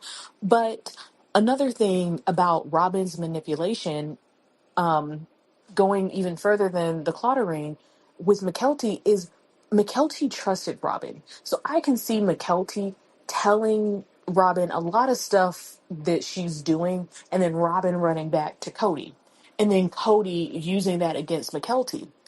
But then you have Christine, and because Christine, her whole thing is trying to get Cody's attention. Like she's more worried about what Cody's going to do for her than what Cody's going to do for her kids. I can see I can see a world where Mykelti thinks that it's Christine snitching on her all the time. Because why? Because she trusted Robin.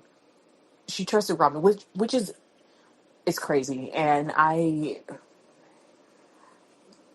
be wanting to feel bad for Mykelti, and then at the same time, I'm just like, girl, I don't. Sorry. But I do. Because that sucks. Well, again, like when you talk about like the manipulation, subtle manipulation, it starts with a wedge. And that again, just kind of talking about secrets. Once again, secrets create wedges. Secrets create wedges. Because secrets are just little lies that you're telling, whether you appreciate it or not. Like when you're not there's overt lying, and then there's, lying where you're just not telling the whole truth, right? And that's what a secret is. You're not giving information. And if Robin is using that for McKelty, and she's a trusted person because good old Robin know how to keep a secret. And then all of a sudden dad is pissed off about something, and maybe my mom knew about it, maybe mom knew, or whatever the case may be, because Robin mentioned it to Christine, or whatever the case may be. And Christine flips out, she tells Kody flips out, and all of a sudden McKelty's in trouble. She's thinking that Christine told. That's the power of the secret. Because when you give somebody the power of the secret, not only do they have power because they're holding the secret, but they also have power who they reveal that secret to and who they divulge that secret to. And if you do that strategically, you can create a lot of problems. So, but I appreciate that. Black Swan Gothica in the house. What's going on? Let's go through and just give some shout outs to some folks.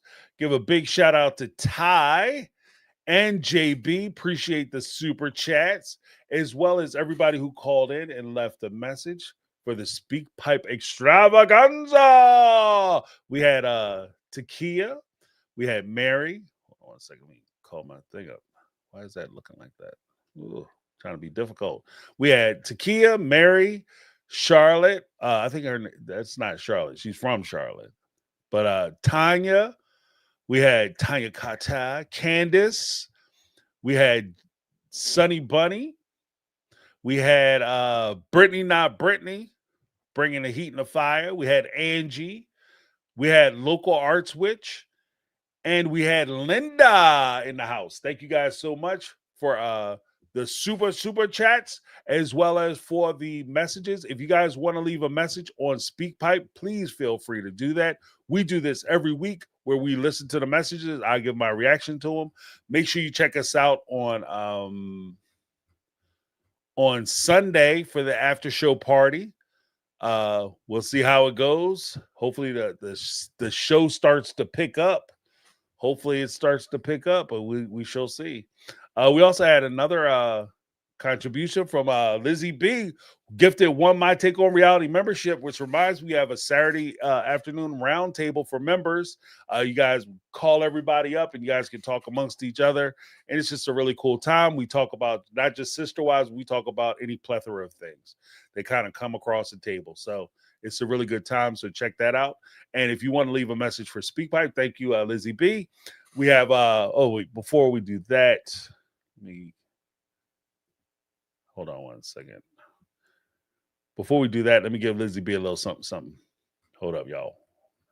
I'm messing my game up.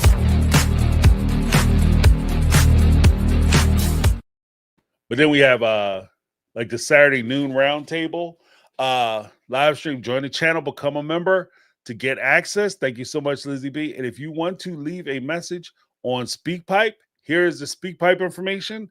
SpeakPipe, ask your questions, leave your thoughts, your comments, be as snarky as you want. I don't care. If you want to talk about sister wives, that's fine. If you want to talk about something else, that's fine also. Just leave a message and we'll talk about it on Thursday. It's at speakpipe.com/mytakeonreality. Appreciate you guys. But let me give a huge shout out to the mega mods in the house with Lizzie B, OG Triple OG, Brittany Not Brittany, and Caramel Cuties, as well as everybody who left a SpeakPipe message, and the 2 super chats, Ty, JB, and of course Lizzie B with the gifted membership. Thank you guys so much.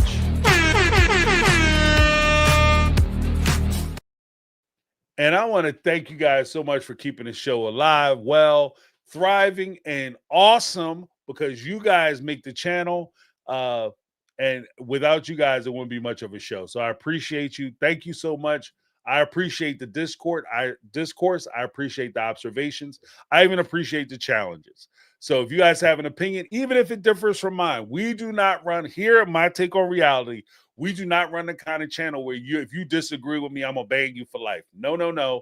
I encourage it. If you have a difference of opinion, that's fine. Just state it either on the SpeakPipe, You can put it on the you can call in on Tuesdays for the call-in show. You can put it in chat. It's all good. All right, guys, thank you so much for hanging out with me. I appreciate you all. Make sure you take care of yourself. Make sure you take care of everybody around you. And most importantly, keep your mental state safe, sound, and protected. All right, because nobody else is going to do it for you, so you got to do it for yourself. Help is not coming. All right, but thank you guys so much. That's my take. I'm James. This has been my take on reality, as well as Speak Pipe. And guess what, y'all? We